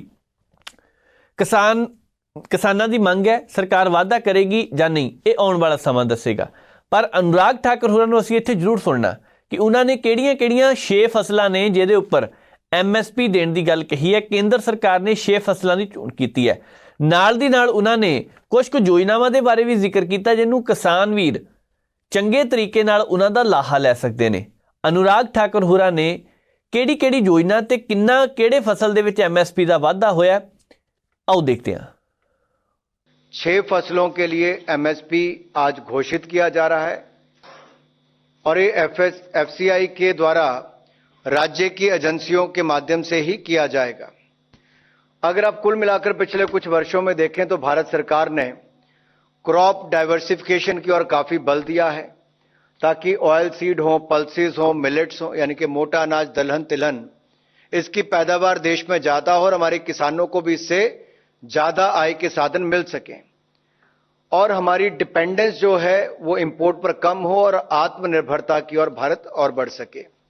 इसके अलावा हमने नेशनल फूड सिक्योरिटी मिशन हो, प्रधानमंत्री किसान सिंचाई योजना हो, प्रधानमंत्री किसान सम्मान योजना हो, national mission on oil seed and palms, ये सारे बहुत सारे ऐसे प्रोग्राम्स हमने शुरू किए जिसके कारण फसल पैदावार में भी बहुत हमें सफलता मिली और फूड ग्रेन प्रोडक्शन जो है, फसल की पैदावार जो है वो भी 31% बढ़ी है पिछले 8 वर्षों में।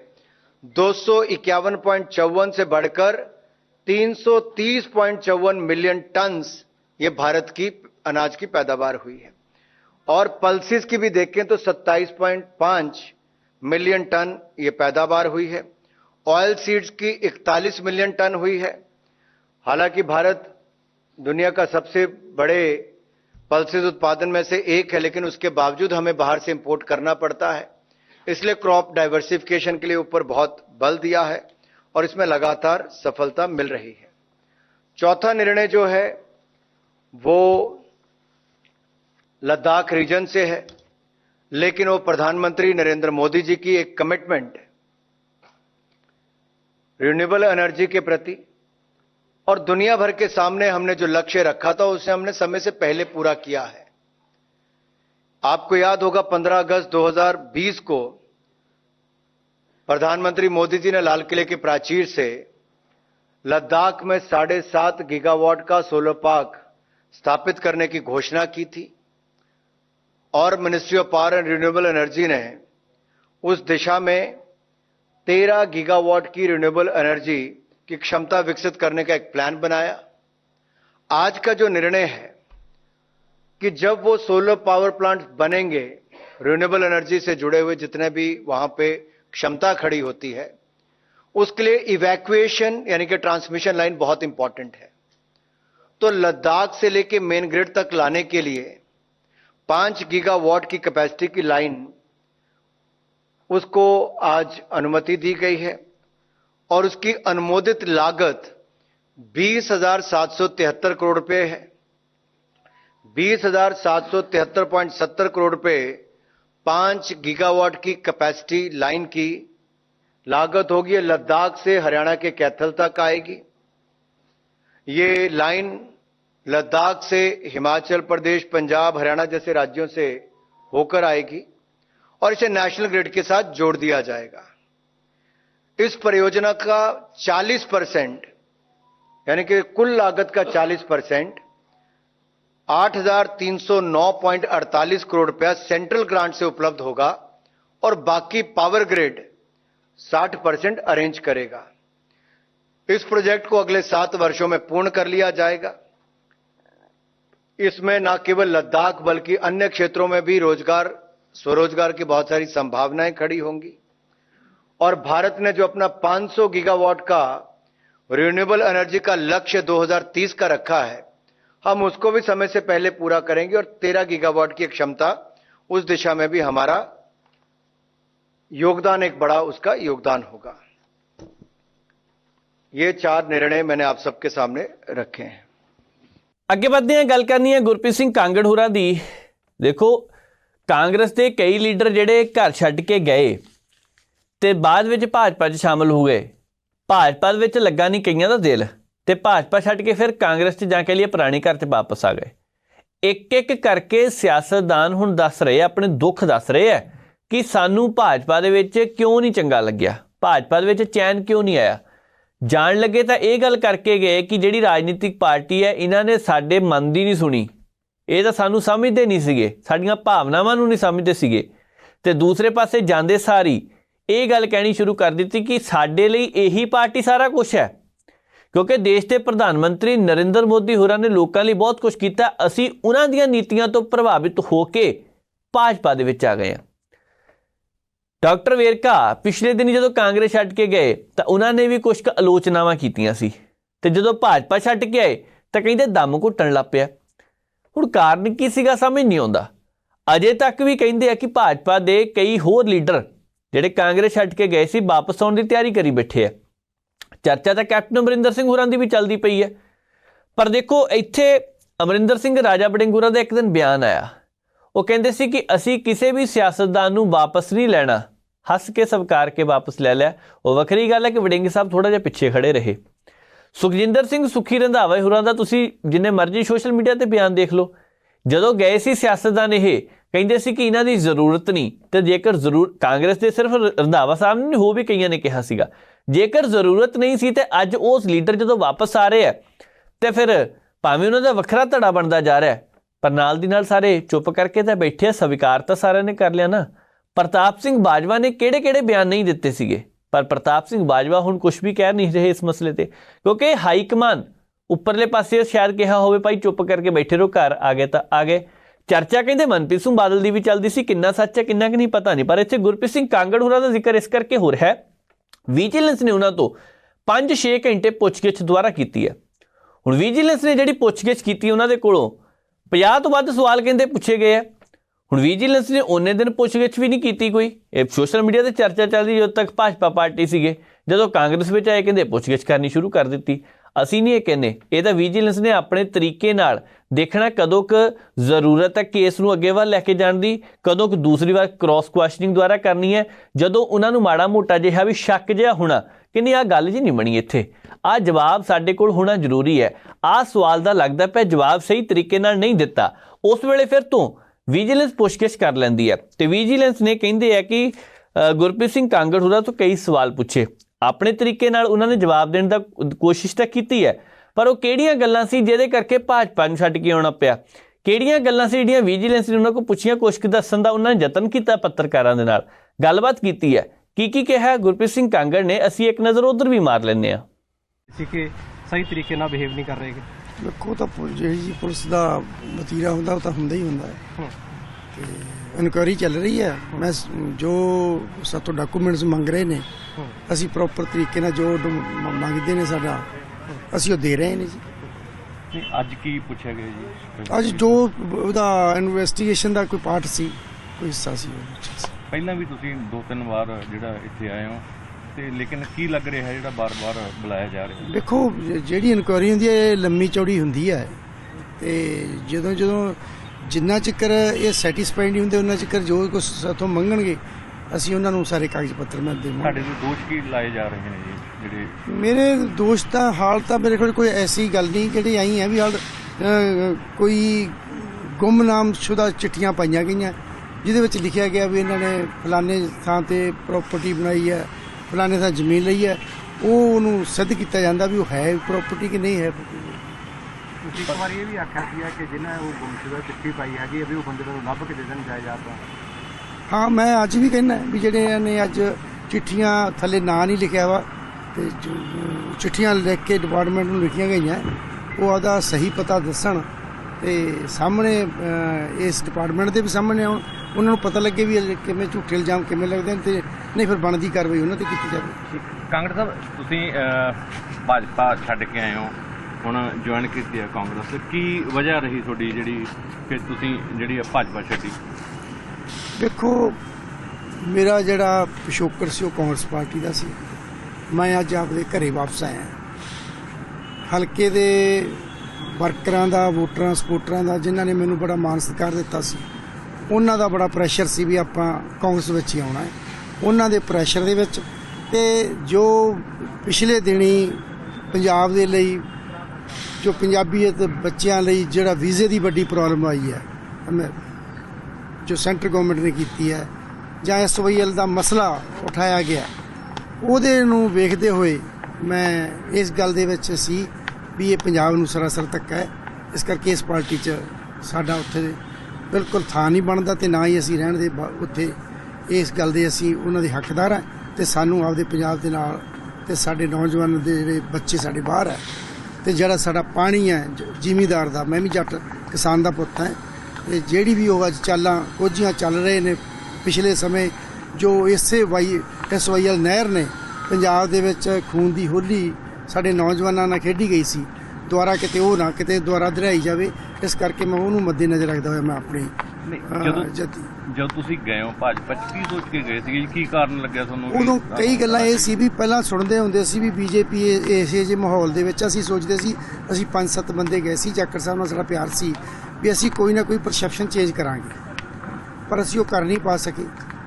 ਬੜਾ ਲੰਮਾ ਚੌੜਾ ਉਹਨਾਂ ਦਾ ਕੰਮਕਾਰ ਆ ਜਿਹਦੇ 'ਚ ਗਲਤੀ ਰਹੀ ਹੈ ਕਿਤੇ। ਹਾਂ, ਇਹ ਮੈਂ ਮੰਨਦਾ ਵੀ ਸਾਡੀ ਗਲਤੀ ਵੀ ਸੀ, ਤੇਜ਼ੀ ਸੀ, ਤੇਜ਼ੀ ਦੇ ਫੈਸਲੇ ਮਾੜੇ। ਹੋਰ ਸਾਥੀ ਵੀ ਆ ਸਕਦੇ ਨੇ ਹੁਣ ਲੱਗਦਾ ਹੈ। ਦੇਖੋ ਅਸੀਂ ਆਏ ਆ ਤੇ ਹੋਰ ਵੀ ਆ ਸਕਣਗੇ। ਇਹ ਅਕਸ ਦੇ ਉੱਤੇ, ਲੀਡਰ ਦੇ ਅਕਸ ਦੇ ਉੱਤੇ ਪ੍ਰਭਾਵ ਨਹੀਂ ਪੈਂਦਾ ਕਿ ਤੁਹਾਨੂੰ ਲੱਗਦਾ? ਪੈਂਦਾ ਤਾਂ ਹੈ ਜੀ, ਕੈਰੀਅਰ ਦੇ ਉੱਤੇ ਵੇਖੋ ਪੈਂਦਾ। ਇਹ 'ਚ ਕਾਂਗੜ ਸਾਹਿਬ ਦੀ ਗੱਲਬਾਤ ਨੂੰ ਤੁਸੀਂ ਸੁਣਿਆ, ਪਰ ਕਾਂਗੜ ਸਾਹਿਬ ਨੇ ਗੱਲਾਂ ਕਰਦੇ ਕਰਦੇ ਇਸ ਤੋਂ ਇਲਾਵਾ ਹੋਰ ਵੀ 2-3 ਅਹਿਮ ਗੱਲਾਂ ਕੀਤੀਆਂ। ਸਿਕੰਦਰ ਸਿੰਘ ਮਲੂਕਾ ਹੋਰਾਂ ਨੇ ਜਿਸ ਹਿਸਾਬ ਦੇ ਨਾਲ ਪਿਛਲੇ ਦਿਨੀ ਕੁਝ ਕੁ ਬਿਆਨਬਾਜ਼ੀ ਕੀਤੀ ਹੈ, ਜਾਖੜ ਸਾਹਿਬ ਨੇ ਉਹਨੂੰ ਲੈ ਕੇ ਵੀ ਸਵਾਲ ਖੜੇ ਕੀਤੇ। ਕਹਿੰਦੇ ਛੱਡ ਕੇ ਪਾਰਟੀ ਮੈਂ ਗਿਆ, ਵਾਪਸ ਮੈਂ ਆਇਆ, ਮਲੂਕਾ ਸਾਹਿਬ ਨੂੰ ਕੀ ਦੁੱਖ ਹੁੰਦਾ ਪਿਆ? ਤੇ ਜਦੋਂ ਮਲੂਕਾ ਸਾਹਿਬ ਦੇ ਬਾਰੇ ਇਹ ਗੱਲ ਕਹਿਤੀ ਕਿ ਮਲੂਕਾ ਸਾਹਿਬ ਤੁਸੀਂ ਇਹ ਛੱਡੋ, ਇਹ ਦੱਸੋ ਕਿ 2022 ਦੀਆਂ ਵਿਧਾਨ ਸਭਾ ਦੀਆਂ ਚੋਣਾਂ ਦੇ ਮੌਕੇ ਗਵਰਨਰੀ ਲੈਣ ਦੇ ਲਈ 1.5 ਮਹੀਨਾ ਦਿੱਲੀ ਦੇ ਗੇੜੇ ਕਿਉਂ ਕੱਢੇ ਆ? ਹੁਣ ਜਿਹੜੀ ਗੱਲ ਇਹ ਕਹਿ ਦਿੱਤੀ ਆ, ਇਹਨੇ ਸਿਆਸਤ ਫਿਰ ਭਖਾਤੀ ਹੈ। ਹਾਲਾਂਕਿ ਇਹਦੇ ਵਿੱਚ ਕਿਸੇ ਲੀਡਰ ਨੂੰ ਤਕਲੀਫ ਤਾਂ ਨਹੀਂ ਹੋਣੀ ਚਾਹੀਦੀ, ਰਾਜਨੀਤਿਕ ਪਾਰਟੀ ਉਹ ਛੱਡ ਕੇ ਕੋਈ ਵਾਪਸ ਆਉਂਦਾ, ਪਰ ਅੰਦਰ ਖਾਤੇ ਕੁਛ ਕੁ ਤਕਲੀਫਾਂ ਤਾਂ ਹੁੰਦੀਆਂ ਹੀ ਆ, ਰਹਿ ਹੀ ਜਾਂਦੀਆਂ, ਬਾਹਰ ਆ ਹੀ ਜਾਂਦੀਆਂ। ਪਰ ਸਿਕੰਦਰ ਸਿੰਘ ਮਲੂਕਾ ਹੋਰਾਂ ਦੇ ਬਾਰੇ ਦਿੱਤਾ ਗਿਆ ਇਹ ਬਿਆਨ ਭਾਵੇਂ ਇੱਕ ਲਾਈਨ ਦੇ ਵਿੱਚ ਹੀ ਸਾਰਾ ਕੁਝ ਸਮਾਪਤ ਕਰ ਦਿੱਤਾ, ਪਰ ਇੱਕ ਲਾਈਨ ਨੇ ਸਿਆਸਤ ਭਖਾਈ ਪਈ ਹੈ ਕੱਲ੍ਹ ਦੀ। ਇਸ ਮਾਮਲੇ ਤੇ ਬਹੁਤੇ ਲੀਡਰ ਬੋਲਣ ਨੂੰ ਤਿਆਰ ਨਹੀਂ, ਤਾਂ ਮਲੂਕਾ ਸਾਹਿਬ ਦਾ ਵੀ ਅਜੇ ਸਪਸ਼ਟੀਕਰਨ ਕੋਈ ਆਇਆ ਨਹੀਂ। ਆਉਣ ਵਾਲੇ ਦਿਨਾਂ 'ਚ ਹੋ ਸਕਦਾ ਆ ਵੀ ਜਾਵੇ, ਪਰ ਇੰਨਾ ਜ਼ਰੂਰ ਹੈ ਇਹ ਜਿਹੜੇ ਦੋਸ਼ ਲੱਗਦੇ ਪਏ ਆ ਕਿਤੇ ਨਾ ਕਿਤੇ ਸਹੀ ਹੈ। ਜਾਂ ਤਾਂ ਮਲੂਕਾ ਸਾਹਿਬ ਨੇ ਕਹਿ ਦਿੱਤਾ ਸੀਗਾ, ਉੱਦਾਂ ਛੋਟੀ ਜਿਹੀ ਗੱਲ 'ਚ ਉਹਨਾਂ ਨੇ ਵੀ ਟਵੀਟ ਕਰਤਾ ਸੀ, ਕਹਿੰਦੇ ਜਾਂ ਤਾਂ ਕੋਈ ਸਬੂਤ ਦਿਓ ਜਾਂ ਵੀ ਹਵਾ ਦੇ ਵਿੱਚ ਤੀਰ ਛੱਡਣ ਦਾ ਫਾਇਦਾ ਕੀ ਹੈ। ਇੰਨੀ ਗੱਲ ਕਹਿ ਕੇ ਚੁੱਪ ਕਰ ਗਏ, ਪਰ ਹੋਰ ਦੇਖਦੇ ਆਉਣ ਦੇ ਦਿਨਾਂ ਨੂੰ ਕੀ ਸਪਸ਼ਟੀਕਰਨ ਉਹਨਾਂ ਦਾ ਆਉਂਦਾ। ਪਰ ਇੰਨਾ ਜ਼ਰੂਰ ਹੈ ਕਿ ਇੱਥੇ ਗੁਰਪ੍ਰੀਤ ਸਿੰਘ ਕਾਂਗੜ ਹੋਰਾਂ ਦੀਆਂ ਮੁਸ਼ਕਲਾਂ ਹੋਰ ਵੱਧਦੀਆਂ ਦਿਖਾਈ ਦੇ ਰਹੀਆਂ ਨੇ। ਗੱਲ ਤਾਂ ਵੈਸੇ ਵਿਜੀਲੈਂਸ ਦੀ ਉਹਨਾਂ ਨੇ ਕੀਤੀ ਸੀ, ਗੱਲ ਤਾਂ ਵੈਸੇ ਉਹਨਾਂ ਨੇ ਇਹ ਦੱਸਣੀ ਸੀ ਕਿ ਅੰਦਰ ਹੋਏ ਕੀ ਹੈ, ਗੱਲ ਤਾਂ ਉਹਨਾਂ ਨੇ ਇਹ ਜ਼ਿਕਰ ਕਰਨਾ ਸੀ ਕਿ ਮੈਨੂੰ ਜਾਣਬੁੱਝ ਕੇ ਪਰੇਸ਼ਾਨ ਕੀਤਾ ਜਾ ਰਿਹਾ, ਕਿਉਂਕਿ ਸਿਆਸਤਦਾਨਾਂ ਦਾ, ਬਹੁਤ ਸਾਰੇ ਸਿਆਸਤਦਾਨਾਂ ਦਾ ਇਹੀ ਇੱਕ ਬਿਆਨ ਹੁੰਦਾ ਤੇ ਇਸ ਬਿਆਨ ਤੋਂ ਬਾਅਦ ਉਹਨਾਂ ਦੇ ਕਈ ਤਰ੍ਹਾਂ ਦੇ ਸਵਾਲ ਖੜੇ ਹੋਣਾ ਵੀ ਆਪਣੇ ਆਪ ਦੇ ਵਿੱਚ ਵੱਡੀ ਗੱਲ ਹੈ। ਅੱਗੇ ਵੱਧਦੇ ਹਾਂ, ਗੱਲ ਕਰਨੀ ਹੈ ਦਿੱਲੀ ਦੀ। ਦਿੱਲੀ ਦੇ ਵਿੱਚ ਤਿਲਕ ਨਗਰ ਤੇ ਇੱਕ ਗੁਰਦੁਆਰਾ ਸਾਹਿਬ ਤੋਂ ਖਬਰ ਆਈ ਹੈ ਕਿ ਉੱਥੇ 3 ਧਿਰਾਂ ਨੇ ਜਿਨ੍ਹਾਂ ਦੇ ਵਿਚਕਾਰ ਕਿਰਪਾਨਾਂ ਚੱਲੀਆਂ ਨੇ। ਇਹ ਬਹੁਤ ਵੱਡਾ ਮਸਲਾ। ਸ਼੍ਰੀ ਗੁਰੂ ਗ੍ਰੰਥ ਸਾਹਿਬ ਜੀ ਦੀ ਪਾਵਨ ਹਜ਼ੂਰੀ ਦੇ ਵਿੱਚ ਇਹ ਸਾਰਾ ਕੁਝ ਹੋਇਆ ਹੋਵੇ ਤਾਂ ਇਹ ਤੋਂ ਦੁੱਖਦਾਈ ਖਬਰ ਕਿਹੜੀ ਹੋ ਸਕਦੀ ਹੈ। ਇਸੇ ਤਰ੍ਹਾਂ ਦੀ ਖਬਰ ਜਦੋਂ ਫਿਰੋਜ਼ਪੁਰ ਤੋਂ ਆਈ ਸੀ, ਅਸੀਂ ਉਦੋਂ ਵੀ ਕਿਹਾ ਸੀ ਕਿ ਜੋ ਕੁਝ ਹੋ ਰਿਹਾ ਗਲਤ ਹੋ ਰਿਹਾ। ਜਦੋਂ ਦੁਆਬੇ ਦੇ ਕਸਬਾ ਭੋਪਰ ਚੋਂ ਇਸ ਤਰ੍ਹਾਂ ਦੀ ਖਬਰ ਆਈ, ਉਦੋਂ ਉਸ ਵੀ ਕਿਹਾ ਕਿ ਗਲਤ ਹੋ ਰਿਹਾ, ਕਿਉਂਕਿ ਉੱਥੇ ਵੀ ਗੁਰਦੁਆਰਾ ਸਾਹਿਬ ਦੇ ਅੰਦਰ ਹੀ ਕਿਰਪਾਨਾਂ ਚੱਲੀਆਂ, ਸੋਟੀਆਂ ਡੰਡੇ ਚੱਲੇ। ਐਦਾਂ ਪੰਜਾਬ ਦੇ ਕਈ ਧਾਰਮਿਕ ਸਥਾਨਾਂ ਤੋਂ ਖਬਰ ਆਈ ਹੈ, ਪਰ ਗੁਰਦੁਆਰਾ ਸਾਹਿਬ 'ਚ ਜਦੋਂ ਖਬਰ ਆਉਂਦੀ ਹੈ ਆਪਣੇ ਆਪ ਦੇ ਵਿੱਚ ਇੱਕ ਬਹੁਤ ਵੱਡਾ ਵਿਸ਼ਾ ਬਣ ਜਾਂਦਾ। ਸਾਡਾ ਧਿਆਨ ਸਿੱਧੇ ਤੌਰ ਤੇ ਜਾਂਦਾ ਕਿ ਅਸੀਂ ਬੇਅਦਬੀ ਜਦੋਂ ਕਿਤੇ ਵੀ ਹੁੰਦੀ, ਕਿਸੇ ਵੀ ਧਰਮ ਦੀ ਹੋਵੇ, ਅਸੀਂ ਉਹਦੇ ਤੇ ਗੱਲ ਕਰਦੇ ਹਾਂ, ਅਸੀਂ ਉੱਤੇ ਸਵਾਲ ਖੜੇ ਕਰਦੇ ਹਾਂ, ਅਸੀਂ ਇਹ ਵੀ ਕਹਿੰਦੇ ਪਏ ਕਿ ਜੋ ਕੁਝ ਵੀ ਹੋਇਆ ਗਲਤ ਹੋਇਆ, ਬਹੁਤ ਸਾਰੀਆਂ ਗੱਲਾਂ ਕਰਦੇ ਹਾਂ। ਕੁਝ ਲੋਕ ਕਹਿੰਦੇ ਜੀ ਇਹਦਾ ਜਾਣਬੁੱਝ ਕੇ ਕੋਈ ਕਰਵਾ ਰਿਹਾ, ਬਹੁਤ ਸਾਰੇ ਦੋਸ਼ ਵੀ ਲੱਗਦੇ ਆ। ਪਰ ਜਦੋਂ ਤਿਲਕ ਨਗਰ ਦੇ ਗੁਰਦੁਆਰਾ ਸਾਹਿਬ ਤੋਂ ਇਹ ਖਬਰ ਆਉਂਦੀ ਹੈ ਕਿ ਸ਼੍ਰੀ ਗੁਰੂ ਗ੍ਰੰਥ ਸਾਹਿਬ ਜੀ ਦੀ ਪਾਵਨ ਹਜ਼ੂਰੀ ਦੇ ਵਿੱਚ ਕਿਰਪਾਨਾਂ ਚੱਲੀਆਂ, ਝੜਪ ਹੋਈ ਹੈ, ਇਹ ਆਪਣੇ ਆਪ ਦੇ ਵਿੱਚ ਵੱਡੀ ਗੱਲ ਬਣ ਜਾਂਦੀ ਹੈ। ਹੁਣ ਉੱਥੇ ਹੋਇਆ ਕੀ ਹੈ?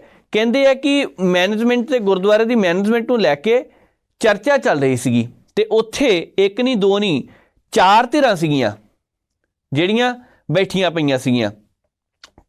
ਹੁਣ 4 ਧਿਰਾਂ ਜਦੋਂ ਬੈਠੀਆਂ, ਇਹਦਾ ਮਤਲਬ ਕੋਈ ਨਾ ਕੋਈ ਗੱਲ ਕਰਨ ਲਈ ਬੈਠਾ ਹੋਣਾ। ਇੱਕ ਕਹਿੰਦਾ ਹੋਣਾ ਜੀ ਇਹ ਨਹੀਂ ਸਹੀ, ਦੂਜੇ ਕਹਿੰਦੇ ਹੁਣ ਇਹ ਬੰਦੇ ਨਹੀਂ ਸਹੀ ਜੀ, ਇਹਨਾਂ ਦੇ ਵਿੱਚੋਂ ਆਹ ਬੰਦਾ ਪਾ ਲਓ, ਕੈਸ਼ੀਅਰ ਆਹ ਹੋਣਾ ਚਾਹੀਦਾ, ਪ੍ਰਧਾਨਗੀ ਤਾਂ ਇਹਨੂੰ ਦੇਣੀ ਚਾਹੀਦੀ ਆ। ਵੱਡਾ ਮਸਲਾ ਇਹ ਹੈ ਕਿ ਅੱਜ ਗੱਲਾਂ ਸਿਰਫ ਪ੍ਰਧਾਨਗੀ ਤੱਕ ਹੀ ਰਹਿ ਗਈਆਂ, ਅੱਜ ਗੱਲਾਂ ਸਿਰਫ ਕੈਸ਼ੀਅਰ ਤੱਕ ਹੀ ਰਹਿ ਗਈਆਂ, ਅੱਜ ਗੱਲਾਂ ਸਿਰਫ ਇੱਥੇ ਤੱਕ ਹੀ ਰਹਿ ਗਈਆਂ ਕਿ ਮੀਤ ਪ੍ਰਧਾਨ ਕੌਣ ਬਣਨਾ, ਸੀਨੀਅਰ ਮੀਤ ਪ੍ਰਧਾਨ ਕੌਣ ਬਣਨਾ। ਇਹ ਤੋਂ ਇਲਾਵਾ ਹੋਰ ਕੋਈ ਮੁੱਦੇ ਨਹੀਂ।